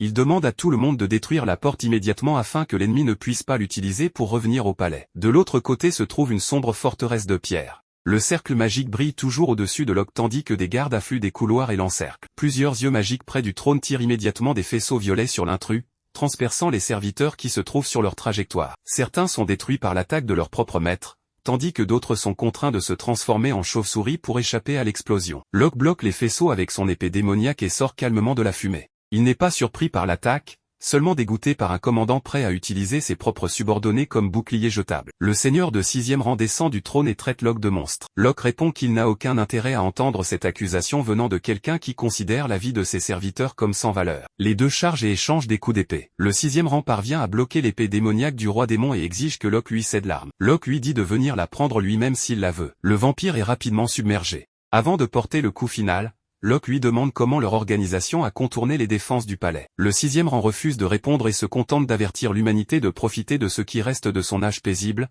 car le roi descendra bientôt. Locke met fin au combat d'un dernier coup et le corps du vampire se réduit en cendres. La victoire n'apporte aucun soulagement. Un flot d'énergie noire-violet rempli de cris et de voix désespérées s'élève des profondeurs de la forteresse. Des visages déformés y apparaissent avant d'être attirés vers l'épée démoniaque. L'arme semble absorber d'elle-même la haine et la souffrance accumulées. Quand l'énergie violette disparaît enfin, Locke se retrouve entouré des restes d'innombrables personnes emprisonnées et tuées là depuis longtemps. Locke s'agenouille devant l'une des victimes et s'excuse d'être arrivé trop tard. À l'extérieur de la forteresse, il découvre que le village voisin a lui aussi été complètement détruit. Vaincre le seigneur vampire ne peut ramener aucune de ses vies. Locke s'en veut, pensant que moins de vies auraient pu être perdues s'il avait découvert la conspiration plus tôt. Il retourne au palais et rapporte que la base ennemie a été éliminée, mais que le village voisin était déjà perdu. Goran refuse de laisser son ami porter seul toute la responsabilité. En tant que maître de guilde, il enverra des gens récupérer les victimes et leur offrir des funérailles convenables. Le sang versé retombe sur le grand seigneur qui a ordonné ces crimes. Il est confirmé que Loana n'a été affectée que par le charme. Elle n'a jamais été pleinement transformée en agente et peut encore être soignée, ce qui apporte un certain soulagement à Charlotte et Marie. Cependant, au moment même où le 6e rang est mort, 5 personnes à l'intérieur de la capitale se sont réduites en cendres, et environ 30 autres se sont effondrées, inconscientes. Les 5 qui ont disparu avaient probablement été convertis trop profondément en serviteurs, tandis que les autres n'étaient que sous contrôle mental. Cette réaction simultanée prouve qu'elles étaient toutes liées au seigneur que Locke venait de tuer. Cela révèle aussi un réseau vampirique enraciné à la fois dans la capitale et dans le palais royal. Le palais n'est plus sûr, et personne ne sait combien de personnes restent contrôlées par les autres seigneurs. Locke décide d'arrêter de pourchasser les agents un par un. Il détruira le grand seigneur et coupera la conspiration à sa source. Eric et Goran annoncent immédiatement qu'ils l'accompagneront. Locke leur rappelle que l'un est le roi et l'autre le maître de guilde. Si les deux tombent, le royaume pourrait sombrer dans le chaos. Eric répond que son jeune frère peut hériter du trône. Goran a lui aussi quelqu'un capable de reprendre sa position. Leur rôle de guerrier dans la bataille à venir, en revanche, ne peuvent être remplacés. Les 3 amis unissent leurs mains alors que leur groupe légendaire se reforme après 10 ans. Shelly demande à les accompagner, mais Goran refuse car cette bataille dépasse largement ses capacités actuelles. Cette fois, elle ne se met pas en colère et ne cherche pas à prouver le contraire. Elle reconnaît calmement qu'elle n'est pas encore assez forte. Reconnaissant ce changement, Locke demande à Goran de donner à sa fille une épée à 2 mains. Shelly combat de manière très similaire à son père, s'appuyant sur la force physique et la pression directe au corps à corps. Une arme plus longue lui permettra d'exploiter ses avantages plus efficacement. Locke ne laisse pas son élève derrière lui parce qu'il la sous-estime. Des agents appartenant à d'autres seigneurs pourraient encore se cacher dans la capitale, et Shelly doit protéger Charlotte et Marie. Quand Locke la désigne comme sa disciple et lui confie une responsabilité aussi importante, elle comprend que ce n'est pas un prétexte pour l'écarter du véritable combat. Un autre groupe de vampires apparaît bientôt et réclame Gerberga. Shelly se tient devant Lucira avec l'épée à 2 mains de Goran. Les ennemis rient quand elle se présente comme la disciple numéro 1 de Locke, la guerrière de rang F Shelly Morton. Elle ne perd plus son sang-froid face à leur moquerie. Se souvenant de la leçon de Locke selon laquelle un seul instant d'hésitation peut décider de la vie ou de la mort, Shelly attaque la première. Elle refuse de leur laisser le temps de croiser son regard et d'activer le charme. La portée de l'épée à 2 mains les oblige à se défendre continuellement. Quand les vampires tentent de l'ignorer pour s'emparer de Gerberga,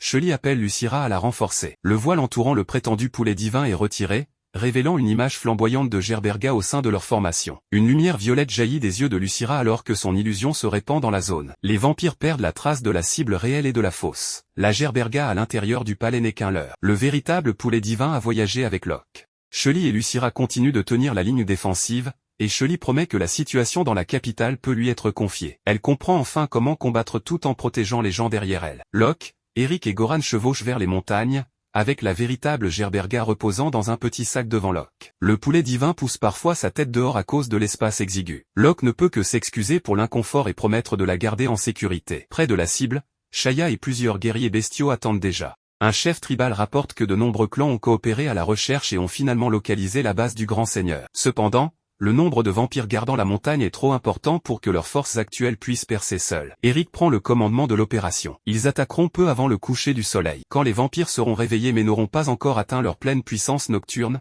Locke ordonne aux loups-garous d'attirer les gardes extérieurs loin de la forteresse. Leur chef promet, sur l'honneur de sa tribu, que la tâche sera accomplie. Locke donne à Shaya l'épée qui avait autrefois résisté à un coup de la lame du roi démon sans se briser. Eric porte l'épée sainte, tandis que Goran manie une épée démoniaque à élément feu. Cette arme devrait donc permettre à Shaya de survivre face au grand seigneur. Après avoir confirmé qu'elle ne porte aucune malédiction, Shaya accepte l'épée et promet de protéger les arrières de Locke. À l'endroit indiqué par les bestiaux, le groupe ne trouve qu'une falaise solide. Shaya ne parvient pas à localiser d'entrée, mais Locke ouvre son œil magique et découvre que toute la base est dissimulée derrière une illusion. Il lance un sort, faisant disparaître la fausse paroi rocheuse et révélant une immense porte de pierre à l'intérieur de la montagne. Plutôt que de charger immédiatement, Locke libère un nuage soporifique à travers les couloirs. Le sort neutralise la plupart des vampires de rang inférieur, seuls les élites et les seigneurs les plus puissants parvenant à y résister. Goran mène la charge. Le premier groupe de vampires de haut rang est jeté dans les flammes de son épée démoniaque. Shaya réalise que la réputation du guerrier de première ligne du groupe des héros n'était jamais exagérée. Eric demande à Goran de lui en laisser quelques-uns, mais Goran répond que des adversaires aussi mineurs ne méritent pas l'attention du roi. Près de 30 vampires supplémentaires bloquent bientôt leur chemin. Si tout le groupe reste pour les combattre, le grand seigneur continuera de gagner en puissance à mesure que la nuit tombe. Eric et Goran décident de tenir l'arrière-garde. Locke s'y oppose car les ennemis qui les entourent deviendront eux aussi plus forts, mais ses amis se contentent de sourire et lui rappellent une dette datant de 10 ans. Ensemble, ils répètent les mots qui ont changé leurs 3 vies. Laisse-nous cet endroit et avance. 10 ans plus tôt, Locke était resté seul à l'intérieur de la faille, leur ouvrant une voie de survie avant de disparaître pendant toute une décennie. Cette fois, ce sont Eric et Goran qui restent en arrière pour lui ouvrir un passage. C'est à la fois une décision tactique pour empêcher le grand seigneur de gagner davantage en puissance, et leur façon de lui rendre la confiance que Locke leur avait autrefois accordée. Pour la première fois, il n'a plus à tout porter seul. Locke reste silencieux pendant plusieurs secondes avant de sourire et de confier l'arrière-garde à ses amis. Il porte Shaya à travers la formation qui les entoure. Les vampires tentent de les poursuivre, mais Eric et Goran leur barrent la route. Des explosions et des flammes résonnent derrière eux tandis que Locke et Shaya entrent dans la salle d'audience du grand seigneur. Des ossements humains couvrent la salle, et derrière des barreaux de fer se trouve une substance massive non identifiée, à la surface verte. Le grand seigneur, les yeux bandés, se tient au centre de la pièce comme s'il les attendait. La pression sinistre qui l'entoure surpasse tous les seigneurs vampires que Shaya a jamais rencontrés. Le simple fait de se tenir à proximité lui rend la respiration difficile. Locke détecte une barrière de rétorsion autour de l'ennemi et avertit immédiatement Shaya de ne pas charger imprudemment. Il avance avec l'épée démoniaque pour tester lui-même la défense. Le grand seigneur bloque le coup à l'aide d'un cercle magique en forme d'œil sur sa paume. La collision entre la barrière et l'épée explose entre eux. Les deux échangent leur position si rapidement que Shaya peut à peine suivre leur mouvement. Réalisant que Locke est plus puissant que prévu, le grand seigneur ouvre un œil luisant et active le charme. Le sort capable de retourner des alliés les uns contre les autres échoue encore une fois à toucher l'esprit du grand sage. Locke déclare froidement que la capacité est inutile. Quand l'ennemi lui demande son nom, Locke répond que quelqu'un comme lui n'est pas digne de le connaître. Shaya attaque immédiatement depuis la direction opposée avec sa nouvelle épée. Le grand seigneur évite le coup avec aisance et se moque de sa lenteur. Ce qu'il ne réalise pas, c'est que son attaque n'a jamais eu pour but de le vaincre. Au moment où il déplace son corps pour esquiver la lame, il expose exactement l'ouverture que Locke attendait. L'épée démoniaque traverse l'ouverture en un éclair et tranche la main gauche du vampire. Shaya comprend qu'elle n'est pas assez rapide pour porter un coup direct à cet adversaire. Cependant, chaque fois qu'elle le force à réagir, elle peut attirer son attention et créer une opportunité pour Locke. Leur satisfaction ne dure que quelques secondes. La main tranchée se régénère complètement sans laisser de marque. Le grand seigneur admet que l'épée de Locke est dangereuse, mais insiste sur le fait qu'elle ne suffit toujours pas à le tuer. Une magie noire-violet recouvre progressivement son corps, et la pression à l'intérieur de la salle augmente brusquement. Sa régénération efface l'avantage qu'il venait de gagner et force Locke et Shaya à chercher une nouvelle stratégie. Pour la première fois, Locke ne paraît plus aussi détendu qu'il l'était en vainquant les vampires mineurs. Il admet que l'ennemi est bien plus problématique que prévu. Le véritable combat contre un adversaire comparable au dieu démon vient tout juste de commencer. Eric et Goran continuent de tenir la ligne arrière. Goran, comme à son habitude, est sur le point de charger seul en avant lorsqu'Eric lui ordonne immédiatement de s'arrêter, l'empêchant de laisser son courage prendre le dessus sur son jugement. Un groupe de vampires féminines encercle rapidement Eric, mais il les traverse sans trop de difficultés. Puis l'une de leurs doubles se glisse soudainement derrière lui, le mord dans le cou et tente d'utiliser une capacité mentale pour faire du roi son serviteur. Eric ne panique pas du tout. Il lève simplement la main sur laquelle brille son alliance et lui dit calmement qu'il a déjà une épouse. Le sang du héros qui coule dans ses veines fait bien plus que résister au poison, il lui confère également une résistance extrêmement élevée aux interférences mentales. Le charme est presque totalement inefficace contre lui. Le plan visant à contrôler le roi s'effondre instantanément. Eric lance une contre-attaque féroce tandis que Goran continue d'empêcher les ennemis restants de percer la ligne défensive. Au plus profond de la base, Locke remarque que le grand seigneur est devenu plus lent qu'auparavant. En particulier, le bras gauche qui avait été tranché auparavant n'a toujours pas entièrement régénéré. Cela prouve que la récupération de l'ennemi n'est pas sans limite. Shaya charge immédiatement en avant pour maintenir la pression, tandis que Locke saisit l'occasion d'utiliser Drain afin de voler une partie de l'énergie du grand seigneur. L'ennemi tente de se disperser en un essaim de chauve-souris pour s'échapper, mais Gerberga pointe la tête hors de la pochette accrochée à la poitrine de Locke et pousse un retentissant cocorico au moment précis de la transformation. La frontière entre les deux formes se trouve verrouillée, forçant le grand seigneur à reprendre son corps d'origine. Ce n'est qu'à cet instant qu'il réalise que le poulet divin que les vampires recherchaient désespérément a été introduit directement dans sa forteresse par Locke. Riant, Il révèle un médaillon dissimulé à l'intérieur de sa bouche. L'atmosphère de toute la salle change immédiatement. Le noyau violet suspendu en hauteur explose de lumière, et une pression colossale force Locke et Shaya vers le sol. Le grand seigneur explique qu'il s'agit d'une protection divine accordée par les dieux de son côté, et que son mécanisme est presque l'exact opposé de la barrière de protection divine qui entoure la capitale royale. Dans la capitale, plus un vampire est puissant, plus la barrière le supprime sévèrement. Ici, plus un ennemi est fort, plus la barrière le restreint intensément, tandis que les vampires eux-mêmes reçoivent une puissance supplémentaire. Parce que Locke est plus fort que Shaya, l'effet l'écrase encore plus sévèrement. Sa tête lui donne l'impression qu'elle pourrait se fendre, et même lever un bras devient difficile. Pendant ce temps, le grand seigneur continue de prendre l'avantage. Il tourne son attention vers Gerberga, avec l'intention de s'emparer du poulet divin pour lui-même. Locke essaie d'ériger une barrière, mais son corps répond à peine. À ce moment-là, il utilise à nouveau Puppet Dance, la même magie qui lui avait permis de survivre 10 ans à l'intérieur de la faille. Dans le passé, il contrôlait son propre corps pour qu'il puisse continuer à se battre même lorsque sa conscience se reposait. À présent, des fils magiques invisibles forcent ses bras et ses jambes à bouger malgré la protection divine qui restreint chaque mouvement. Puppet Dance lui restitue suffisamment de mobilité pour que Locke puisse examiner la structure de la salle. Il identifie rapidement le noyau violet au-dessus d'eux comme la source maintenant la barrière. Pour gagner, ils doivent détruire le mécanisme qui les supprime tout en renforçant l'ennemi. Shaya comprend immédiatement et charge en avant pour immobiliser le grand seigneur. Elle est rapidement repoussée et raillée comme n'étant rien de plus qu'un chien errant, mais elle rétorque qu'elle est un loup et continue de manier son épée. Elle n'a pas besoin de le vaincre elle-même. Elle a seulement besoin de le forcer à réagir suffisamment longtemps pour que Locke puisse agir. En utilisant Puppet Dance, Locke propulse son corps droit vers le noyau. Le grand seigneur apparaît devant lui et saisit l'épée démoniaque directement de sa main, convaincu que toute résistance est vaine à l'intérieur de sa protection divine. Locke lui dit simplement de regarder attentivement la main qui tient la lame. Ce n'est qu'à cet instant que le grand seigneur remarque que la blessure dans sa paume ne guérit plus aussi rapidement qu'auparavant. Des anneaux de lumière dorée apparaissent soudainement autour du noyau violet. Dans la capitale royale, de nombreux prêtres prient en même temps. La lumière dorée enchaîne le noyau soutenant la protection divine et perturbe l'avantage de régénération du grand seigneur. Locke comprend que les vies et les prêtres de la capitale ont réussi à apporter leur soutien grâce à la magie sacrée. Le grand seigneur est horrifié de voir l'avantage qu'il croyait absolu disparaître soudainement. Sans la régénération qui efface chaque blessure, il devient enfin vulnérable. Locke concentre toute sa force dans l'épée démoniaque et tranche son adversaire. Gerberga continue de chanter, empêchant le grand seigneur de reconstituer son corps. L'ennemi qui, quelques instants auparavant, se croyait invincible a tout juste le temps d'admettre qu'il n'avait jamais pensé perdre ici avant de disparaître complètement. La pression à l'intérieur de la salle se dissipe. Shaya rejoint Locke et confirme qu'ils ont gagné, ajoutant que grâce à sa magie protectrice, elle n'a subi que des blessures mineures. En fouillant la pièce, les deux découvrent un louveteau dormant paisiblement à l'intérieur d'une cage. Shaya confirme qu'il ne s'agit pas d'un monstre appartenant au camp des vampires, mais d'un jeune loup-bête spirituel. Les hommes-loups et les loups-bêtes spirituels sont réputés partager un ancêtre commun.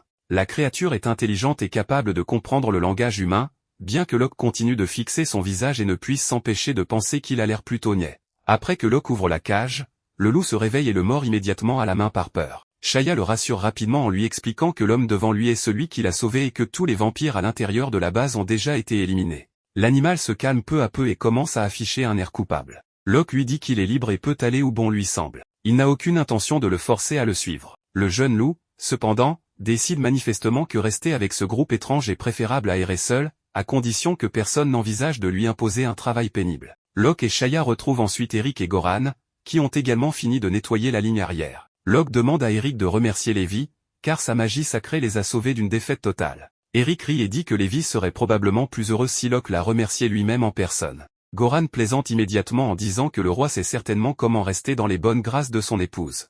La bataille à mort vient à peine de se terminer, et pourtant les trois hommes parlent déjà comme avant. Cette atmosphère familière dissipe enfin la tension restante. Avant de quitter la base, Locke regarde ses deux amis et dit que cette fois, ils rentrent tous ensemble à la maison. Ces mots sont simples, mais radicalement différents de ce qui s'était passé 10 ans auparavant. À l'époque, Locke avait créé la barrière et ordonné à Eric et Goran de partir pendant qu'ils restaient à l'intérieur de la faille pendant une décennie entière. Cette fois, personne ne sera laissé derrière. Le groupe sort ensemble. De nombreux guerriers bétiformes attendent autour de la base en guettant des nouvelles. Eric lève son épée et annonce que le grand seigneur et les forces maléfiques qui occupaient la région ont été vaincus. Cependant, il ne s'attribue pas tout le mérite à Locke.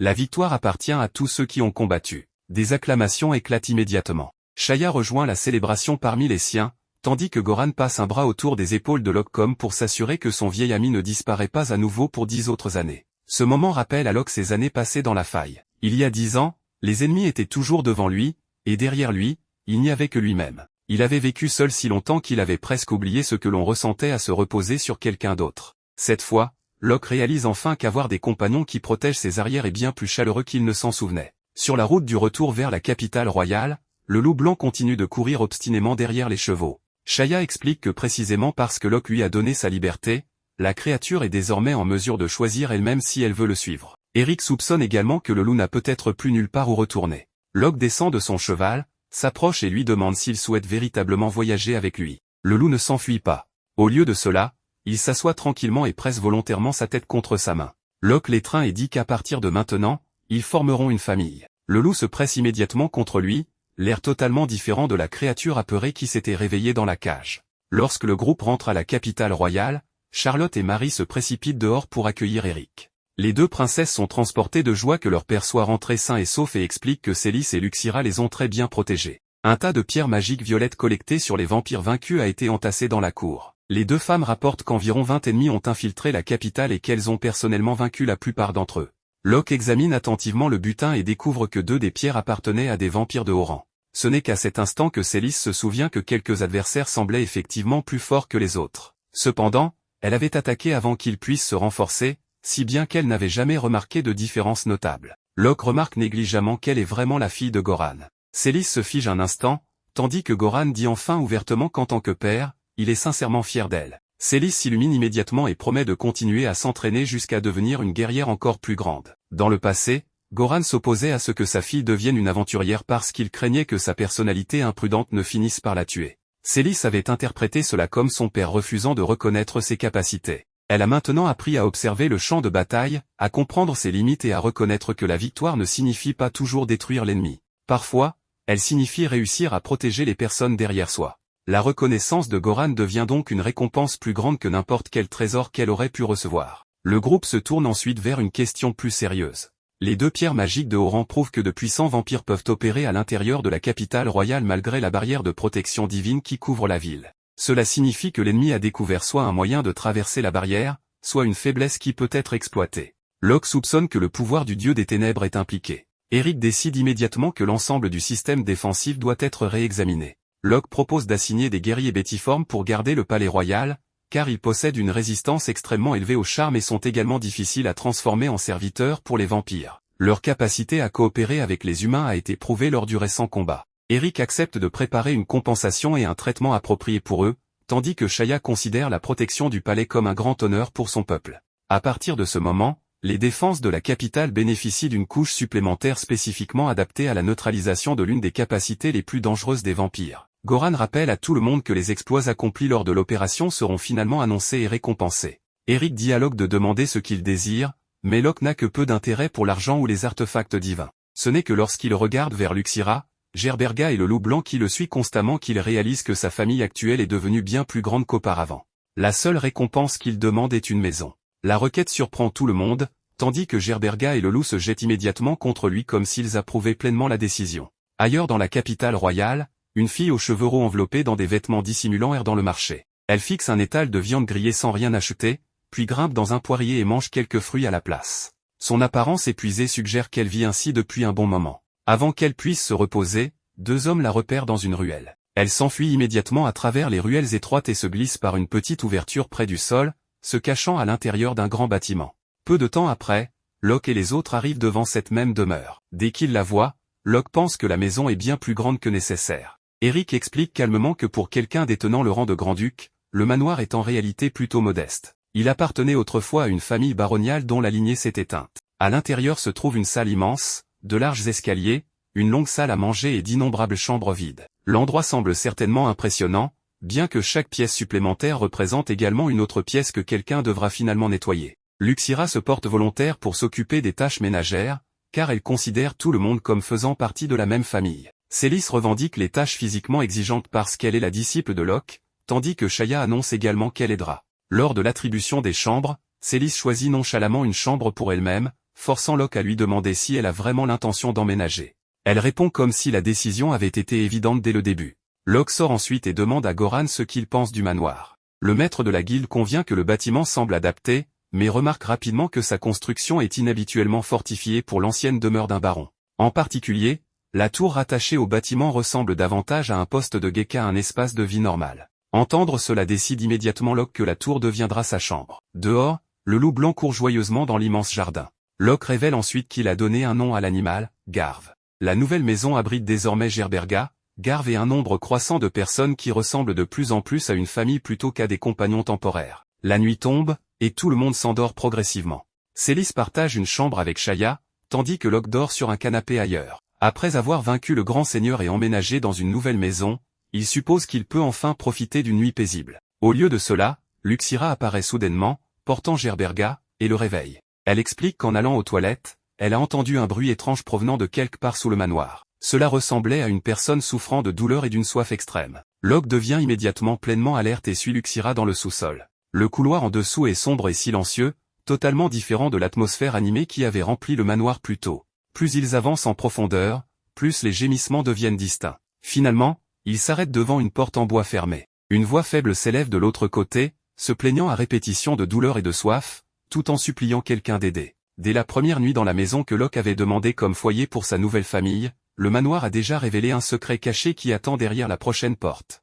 Dès la toute première nuit dans le nouveau manoir, avant même que quiconque ait eu le temps de s'installer, Luxira attrape Gerberga et entraîne Locke jusqu'au sous-sol. Derrière une porte close résonne un flot constant de gémissements douloureux et d'appels à l'aide désespérés. Il est minuit, l'éclairage est exécrable, et l'imagination de Luxira saute immédiatement à la pire conclusion possible, la maison est hantée. Locke crée une source de lumière et propose d'aller vérifier. Au moment où ils entrent, une silhouette rousse suspendue tête en bas au plafond manque de lui faire une crise cardiaque. Après un examen plus attentif, cependant, il réalise qu'il n'y a aucun fantôme. Il s'agit simplement d'une jeune fille prise dans un piège. Locke la libère et l'aide à descendre. La fille le remercie à plusieurs reprises, mais Luxira continue de l'observer avec une méfiance évidente. Peu importe à quel point l'explication semble innocente, apparaître dans le sous-sol de quelqu'un d'autre en pleine nuit est difficile à classer comme une visite normale. Cambriolage, sonnerait honnêtement plus crédible. Locke refuse de sauter aux conclusions et l'interroge d'abord. La fille se présente sous le nom de Milka. Lorsqu'elle apprend que Locke est désormais le propriétaire du manoir, elle s'excuse précipitamment et explique qu'elle croyait l'endroit toujours abandonné et n'y est entrée que parce qu'elle avait besoin d'un endroit où dormir. Ses parents sont morts depuis longtemps, et le grand-père qui l'a élevé est lui aussi récemment décédé. Avant sa mort, il avait été piégé pour contracter une dette, et leur maison avait fini par être saisie. En peu de temps, Milka est passée du statut d'enfant pauvre avec un membre de famille restant à celui d'une personne n'ayant plus nulle part où retourner dans le monde. À ce stade, il ne reste plus grand-chose à plaisanter. Milka n'a pas forcé l'entrée en cherchant de l'argent. Elle cherchait simplement un toit. Locke lui demande si elle se cachait ici par peur d'être vendue en esclavage. Milka explique que le roi Eric a aboli le commerce d'esclaves il y a environ 8 ans. Locke doit admettre que son vieil ami n'est pas devenu roi simplement pour changer de fauteuil, apparemment, il a accompli quelque chose d'utile. Un mystère demeure cependant. Comment Milka est-elle entrée dans le sous-sol en premier lieu? Elle pointe vers un trou reliant le bâtiment au système d'égouts souterrains. En errant à la recherche d'un endroit où dormir, elle a découvert l'ouverture et s'y est faufilée. Locke inspecte les lieux et réalise qu'au-delà du trou se trouve un escalier menant à un passage caché. Le grand sage se sent soudain plutôt stupide d'avoir accepté un manoir entier sans l'inspecter correctement. Il prévoit de sceller l'ouverture des égouts plus tard, mais veut d'abord savoir où mène le corridor secret. Milka en profite pour demander si elle pourrait rester ici quelques jours, puisque personne ne semble utiliser l'endroit de toute façon. Locke ne répond pas immédiatement. Il dit simplement qu'ils décideront après avoir exploré le passage. Quand le groupe se prépare à entrer dans le corridor, Milka se porte volontaire pour marcher en tête. Sa raison est troublante de simplicité, s'il y a un piège, elle le déclenchera la première et tous ceux derrière elle auront le temps de fuir. Luxira est sincèrement blessée d'entendre cela. Quel genre de vie cet enfant a-t-elle dû mener pour qu'une telle idée lui semble normale? Locke pose une main sur la tête de Milka et lui demande s'il a vraiment l'air du genre de personne qui utilise des enfants pour tester des pièges. Milka répond avec désinvolture que les gens riches font généralement ce genre de choses. Non, elle le dit sans émotion, mais la réponse en dit long sur ce que la vie lui a appris. Locke change immédiatement la formation. Il ouvrira la marche, Milka restera au milieu, et Luxira suivra en portant Gerberga. Locke continue de maintenir son identité publique prestigieuse d'aventurier chevronné de rang F. Au bout du corridor, le groupe rencontre un mur complètement scellé. À l'œil nu, cela ressemble à une impasse, mais au moment où Locke le touche, il perçoit une concentration énorme de magie. Toute la section est protégée par des défenses assez puissantes pour lui rappeler les sortilèges gardant le trésor royal. À l'instant où Milka entend le mot « trésor », ses yeux s'illuminent. Locke ne se donne pas la peine de briser le mur. Un mage dispose de méthodes plus élégantes. Il utilise d'abord analyse pour comprendre la structure,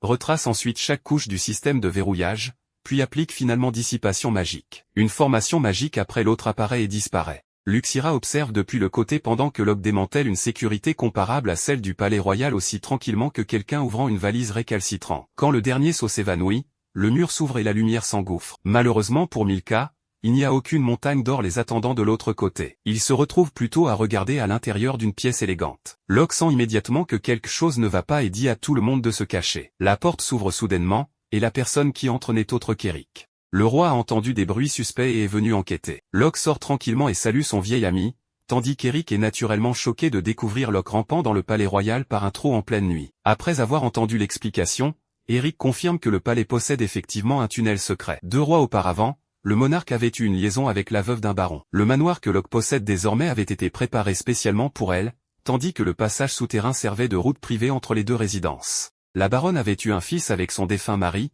mais cet enfant avait ensuite été adopté par une famille de marquis et avait hérité de ce foyer à la place, laissant finalement la lignée familiale d'origine du manoir sans héritier. Eric ne s'inquiète pas particulièrement du tunnel reliant le palais à la maison de Locke. Le problème le plus urgent est qu'il existe actuellement un trou déverrouillé menant directement à la résidence royale. Locke renforce temporairement l'entrée du palais avec de la magie et promet d'installer une sécurité appropriée le lendemain. Sur le chemin du retour, Milka devient si épuisée qu'elle s'endort, forçant Locke à la porter à travers le passage. Luxira mentionne les petits fruits verts que Milka transportait. Ils sont si amers et désagréables que presque personne ne les mange volontairement. C'est un petit détail, mais il rend douloureusement clair à quel point Milka a eu peu de choses pour survivre récemment. Luxira demande s'ils peuvent la laisser rester. Locke répond qu'il avait déjà prévu de faire exactement cela. Le nouveau manoir s'est à peine habitué à son propriétaire, et sa population augmente déjà. Le lendemain matin, Milka se réveille dans un vrai lit. Elle s'avance dans l'immense couloir et a à peine le temps de comprendre où elle se trouve avant que son estomac ne commence à gronder bruyamment. Puis elle rencontre Gar. La bête esprit loup remarque un visage inconnu émergeant des chambres et charge immédiatement,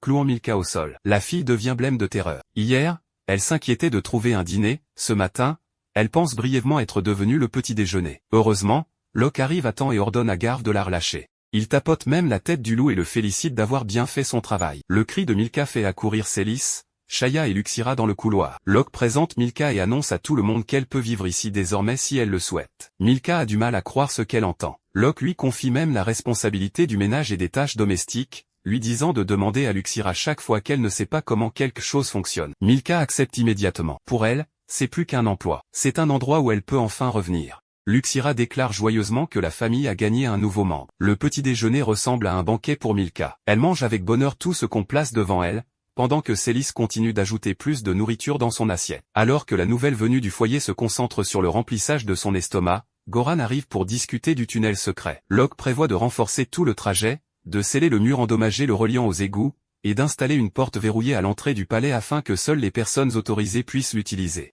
Goran convient que conserver le passage vaut la peine, car il pourrait servir de route d'évacuation d'urgence. Le seul point qui laisse Shaya perplexe concerne la collection de pièges répartis dans tout le corridor. Si l'ancien roi et la baronne utilisaient régulièrement le tunnel eux-mêmes, pourquoi auraient-ils recouvert leur propre route de pièges? Locke suggère que les pièges visaient probablement à empêcher une 3e personne de les suivre. Au moment où Goran entend « 3e personne », son esprit va immédiatement vers la reine. Toute cette liaison devient encore plus éhontée à mesure qu'ils y réfléchissent. Si l'épouse légitime du roi avait un jour suivi le couple jusque dans ce tunnel, croiser un fantôme aurait honnêtement pu être moins terrifiant. Une fois le problème de logement temporairement réglé, tout le monde se répartit les tâches du jour. Shaya prévoit de visiter la guilde des aventuriers, alors Locke lui demande de prendre des nouvelles d'Ario et Ginny. Célis remarque que le manoir est immense mais qu'il manque de nombreuses fournitures de nettoyage de base, tandis que Locke a également besoin de matériaux pour réparer la section endommagée du mur. Au quartier commerçant, on demande à Milka d'attendre avec Garve pendant que Locke et Célis entrent dans un magasin de matériaux de construction. Elle accepte, mais remarque bientôt une boutique d'articles ménagers à proximité, car le manoir a encore besoin de brosses et de serpillères. D'une manière ou d'une autre, en plein jour, Milka est enlevée. Quand Locke et Célis reviennent, elle est introuvable. Heureusement, le flair de Garve leur permet de la retrouver rapidement dans une ruelle où plusieurs hommes la retiennent. Ils évoquent la dette laissée par son grand-père. Milka proteste que leur maison a déjà été saisie et qu'un fonctionnaire lui avait dit qu'elle n'était pas responsable de la dette d'un parent décédé. Ces hommes, cependant, semblent appliquer leur propre version du droit financier, le grand-père emprunte, la petite fille paie. Le chef parle même de la vendre. À ce moment-là, Locke en a assez entendu. Plusieurs voyous se précipitent pour l'arrêter et sont immédiatement neutralisés, tandis que Célis extrait rapidement Milka du danger. Locke garde un homme conscient assez longtemps pour l'interroger. Le voyou admet qu'il travaille pour Cabino Donovan, l'homme qui contrôle les opérations de prêt dans les quartiers pauvres. Leur objectif était de forcer Milka à rembourser la dette de son grand-père. Locke souligne que c'est une enfant. Le voyou répond avec désinvolture que Milka pourrait rapporter un bon prix si elle était vendue via un réseau clandestin, puis révèle utilement que Cabino était autrefois marchand d'esclaves et entretient encore ses propres connexions de trafic privé. Locke n'a presque pas besoin d'enquêter davantage. Le propre subordonné de Cabino vient pratiquement de réciter l'acte d'accusation à sa place. Les gardes de la ville arrivent et prennent en charge les voyous, mais plus ils posent de questions, plus la situation empire. Cabino n'est pas un simple prêteur de rue insignifiant. Il possède une influence réelle dans tous les bas-fonds et garde suffisamment d'hommes sous ses ordres pour ressembler à une armée privée. Il entretient également des liens profonds avec la noblesse. Les autorités avaient auparavant obtenu des preuves de ses crimes, mais avant qu'elles ne puissent agir, toute l'affaire avait mystérieusement été enterrée. Personne ne sait exactement quel noble le protège. Néanmoins, quand des dossiers criminels disparaissent commodément au moment parfait, il devient évident que Cabino a survécu aussi longtemps grâce à bien plus que de saines pratiques commerciales. Locke avait quitté la maison ce matin-là avec l'intention d'acheter une serpillière. D'une manière ou d'une autre, il a plutôt découvert une organisation de trafic d'êtres humains bénéficiant d'un soutien puissant. La nouvelle que ces hommes ont été arrêtés atteint rapidement Cabino. Il comprend que ce n'est plus simplement un problème de recouvrement de dettes. Les gardes de la ville sont désormais impliqués, et la guilde des aventuriers a commencé à s'en mêler également. Sa première réaction est de déplacer toute sa marchandise ailleurs avant que quiconque ne puisse fouiller la propriété, tout en rappelant simultanément ses combattants les plus puissants. Parmi eux se trouvent plusieurs anciens aventuriers ayant quitté la guilde Orancée. Juste au moment où les hommes de Cabino chargent secrètement des enfants ligotés sur des chariots, Locke arrive à l'entrée. Il dit qu'à l'origine, il avait seulement l'intention de régler l'affaire concernant Milka. Mais après avoir trouvé une cargaison entière d'enfants attachés devant lui, Cabino a très gentiment emballé les preuves lui-même. Cabino exige de savoir qui est Locke. Locke reste fidèle à sa nouvelle persona publique, un aventurier vétéran de rang F. Les voyous supposent probablement que les autorités leur ont accidentellement envoyé un punching ball. Le premier homme charge et est immédiatement esquivé et plaqué au sol. Les attaquants suivants reçoivent à peu près le même traitement. Locke les expédie si rapidement que Cabino comprend progressivement que des hommes ordinaires sont inutiles ici. Ces deux anciens aventuriers les plus puissants s'avancent enfin et empêchent leurs propres alliés de charger imprudemment. Ils affirment que leur niveau actuel équivaut au rang B. L'un porte une épée à deux mains, et tous deux sont extrêmement confiants, avertissant même Locke qu'ils ne se retiendront pas simplement parce qu'il est désarmé. Avant que Locke ne puisse accepter le défi, Célis et Shaya apparaissent derrière lui. Célis dégaine immédiatement son arme et demande à son maître de laisser ses deux adversaires à sa disciple. Les prétendus atouts de Cabino ont à peine mis les pieds sur le terrain que l'autre camp les traite déjà comme des partenaires d'entraînement. Les deux hommes jettent un coup d'œil à la carte de guerrier rang F de Locke, puis voient deux jeunes femmes s'avancer à sa place et pensent probablement qu'on vient de leur offrir le combat le plus facile de leur vie. L'homme le plus grand, armé d'une grande épée, a au moins la prudence d'ouvrir par une feinte, forçant Shali à réagir avant de viser réellement l'ouverture. Malheureusement pour lui, Shali a déjà survécu à tout un stage d'entraînement pratique sous la tutelle de Locke. Elle ne charge plus tête baissée, portée par la seule confiance, Shali esquive au moment exact, pivote, puis riposte par une série de contre-attaques puissantes. Bientôt, l'aventurier autoproclamé de rang B se retrouve repoussé pas à pas et commence à réaliser que c'est lui, étrangement, le perdant de ce combat. De l'autre côté, Shaya n'accorde pas plus de répit aux combattants aux cheveux noirs. Il change sans cesse d'appui, garde ses distances, et se persuade peu à peu qu'il a percé sa vitesse à jour. Shaya le laisse savourer cette illusion encore quelques échanges. Une fois qu'elle en a assez observé, elle accélère soudain et referme la distance. Sa lame frappe si vite que l'arme lui échappe des mains, suivie de coups précis sur ses articulations qui anéantissent complètement sa capacité à se battre. Terrifié, l'homme demande quel rang Shaya détient réellement. Elle lui rappelle simplement qu'elle n'a jamais prétendu être rang F. Shali confirme alors, d'un ton parfaitement détaché, qu'officiellement elle est bel et bien enregistrée comme rang F. À ce stade, les deux hommes voudraient sans doute porter plainte auprès de la guilde des aventuriers pour publicité mensongère. Il ne faut que très peu de temps pour que les deux prétendues cartes maîtresses de Cababino soient totalement démantelées. En voyant ces hommes forts se faire écraser, Cababino perd son sang-froid, les traite d'incapables, puis attrape l'un des enfants et le traîne devant lui en guise de bouclier. C'est à ce moment que Locke intervient enfin. Il bloque le bras de Cabino, tire l'enfant en sécurité, et plaque l'homme au sol, face contre terre. Locke le regarde avec un mépris manifeste et lui dit que quiconque assez pathétique pour se cacher derrière un enfant n'est rien d'autre qu'une ordure. Les hommes de main restants envisagent une dernière charge désespérée,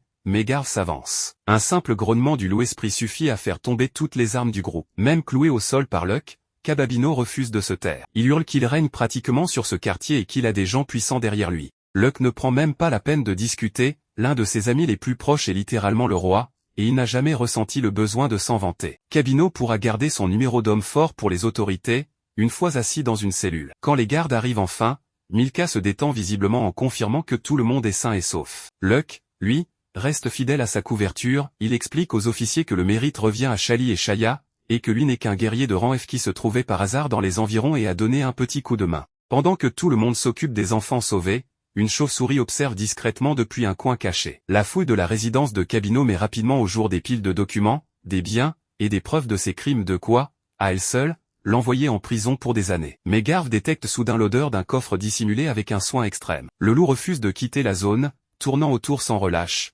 tandis que Cabino devient visiblement tendu. Il jure qu'il n'y a rien là-dedans, mais son visage affiche pratiquement le contraire. Le coffre est protégé par une serrure magique, mais avec le présent, même un seau avancé n'est guère plus qu'un cadenas de bagages. Il pose une main dessus, analyse la structure, et démantèle les couches de protection une à une. Quand le couvercle s'ouvre enfin, ce n'est ni or ni trésor qu'il contient, mais un morceau de chair couvert d'étranges marques maudites. Shaya l'examine et explique que, malgré son apparence, ce n'est pas une chair ordinaire. Ce matériau provient de bêtes esprits de haut rang, comme des licornes ou des pégases, tués par des méthodes délibérément blasphématoires afin qu'un ressentiment intense s'accumule dans les restes. Shally relie immédiatement ce matériau à des objets magiques maudits. Shaya ajoute qu'il peut aussi servir dans des rituels visant à prendre le contrôle de l'esprit des gens, potentiellement à grande échelle. En un instant, l'enquête passe du prêt illégal, de l'enlèvement et de la traite d'êtres humains à de la magie interdite à grande échelle. Les nobles dont Cababino se vantait souhaiteraient probablement pouvoir bloquer son numéro avant qu'il ne commence à donner des noms. Un homme qui semblait au départ parti pour quelques années de prison vient peut-être de s'offrir un abonnement à vie. Garv,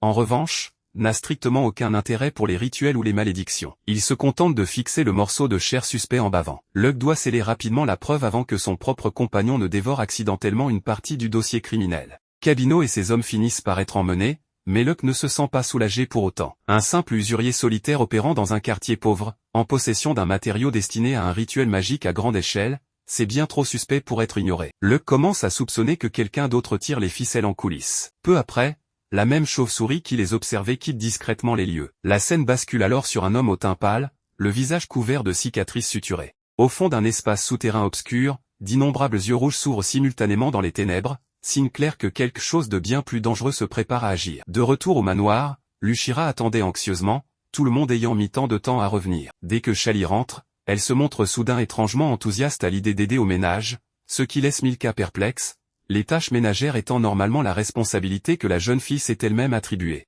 Shaya, de son côté, suit Luck jusqu'au sous-sol pour s'occuper de l'ouverture reliant le manoir au tunnel des égouts découvert la veille. Laisser cette voie non sécurisée représenterait un risque énorme. Luck reconstruit le mur avec de la pierre renforcée, le fortifie par magie, puis recouvre le tout d'une couche de dissimulation supplémentaire. Même Shaya, postée juste devant, ne parvient à en trouver aucune trace. Luck est satisfait, si les yeux d'une bête humaine ne peuvent pas la détecter, un intrus ordinaire ne fera que descendre ici, regarder un mur, puis rentrer chez lui. Une fois le site du manoir sécurisé, le groupe suit le tunnel jusqu'à l'autre extrémité. Cette fois, Luck a déjà prévenu Eric, il n'y aura donc pas de répétition du grand sage rampant dans le palais royal par un passage secret en pleine nuit comme un cambrioleur. Luck commence à retirer les pierres une à une. Au moment où il ouvre un espace assez large pour voir la pièce de l'autre côté, un point jaillit soudain vers l'ouverture et fait sursauter tout le groupe. En regardant par le trou, Luck reconnaît la personne qui se tient juste en face, Lévi, l'une de ses anciennes compagnes. Après 10 ans de séparation, leur retrouvaille aurait sans doute dû se dérouler dans une grande salle,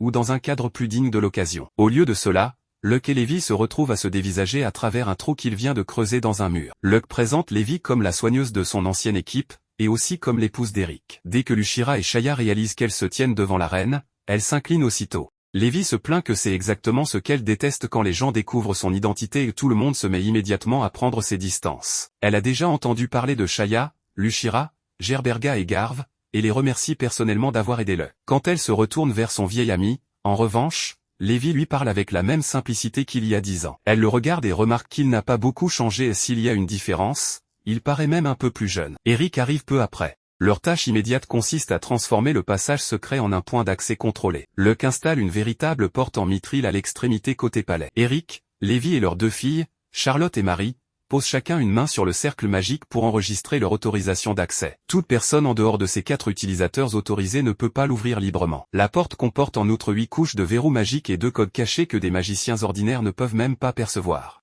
Un tunnel autrefois utilisé par un ancien roi pour rejoindre discrètement sa maîtresse vient d'être transformé par Luck en un coffre-fort digne de la royauté. Pendant qu'il teste le système de sécurité, Goran surgit lui aussi du tunnel. Shally lui avait dit que Luck travaillait ici en bas, et il est venu jeter un coup d'œil. Et ainsi, pour la première fois en exactement 10 ans, Luck, Eric, Goran et Levi se retrouvent enfin ensemble dans la même pièce. Shaya peine à contenir son excitation à l'idée d'assister à la réunion de cette légendaire ancienne équipe. Le cadre est peut-être un peu moins épique que prévu, mais au moins, tout le monde est là. Levi prépare du thé pour le groupe. Avant de partir, elle se tourne vers Luck et lui dit une seule chose, elle est heureuse qu'il soit revenu. Rien d'autre n'est nécessaire, ces quelques mots portent en eux les 10 années durant lesquelles tous ceux qui étaient restés croyaient leur ami mort dans la faille. Luck ne laisse pas non plus l'émotion s'attarder trop longtemps. Il remercie Levi pour la barrière divine qui les a aidés pendant la bataille contre le grand seigneur. Sans cette intervention de magie sacrée au moment voulu, le combat aurait été bien plus difficile. Les retrouvailles glissent bientôt vers des sujets plus sérieux, Cabino, les enfants enlevés, et l'étrange chair de bête esprit découverte dans le coffre caché.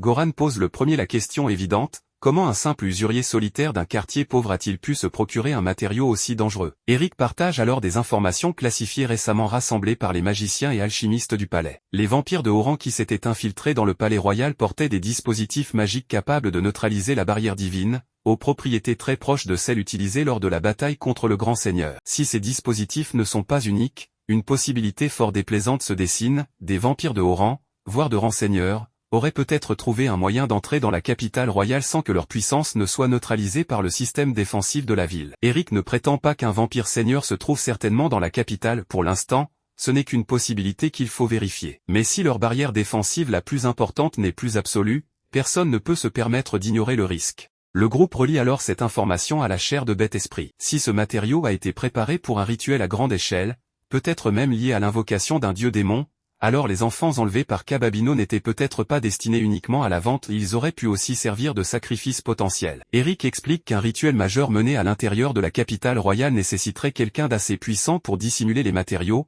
les personnes et les traces impliquées. Cabino s'est vanté à plusieurs reprises d'être protégé par des nobles, mais c'est justement pour cela qu'ils ne peuvent pas simplement saisir le premier nom suspect et alerter celui qui pourrait réellement se trouver derrière l'opération. Eric décide de préparer une autorisation officielle permettant à Luck d'enquêter plus en profondeur, depuis l'origine des dispositifs anti-barrières jusqu'au réseau de Cababino, en passant par la possibilité que des vampires exploitent ces outils à l'intérieur de la capitale. Shaya et Lushira acceptent toutes deux d'aider. Une fois tout réglé pour le moment, le groupe retourne au manoir. Dès que Luck met les pieds à l'intérieur, il voit Milka qui l'attend dans une jolie robe rose, et doit y regarder à 2 fois. Shali annonce fièrement que ses vêtements lui appartenaient quand elle était plus jeune, et qu'ils vont parfaitement à Milka. Ainsi, la jeune demoiselle Morton n'a pas soudainement découvert une passion pour les serpillères et le ménage, elle préparait en réalité des vêtements pour la plus jeune du foyer. Milka devient écarlate et insiste doucement pour dire que quelque chose d'aussi mignon ne lui convient pas, puis tente de partir se changer. Luck, Shali, Shaya et Lushira répondent presque en chœur que la robe lui va à merveille. Luck va même jusqu'à lui dire directement qu'elle est incroyablement mignonne. L'attaque combinée frappe en plein sur l'insécurité de Milka. Elle se fige pendant plusieurs secondes,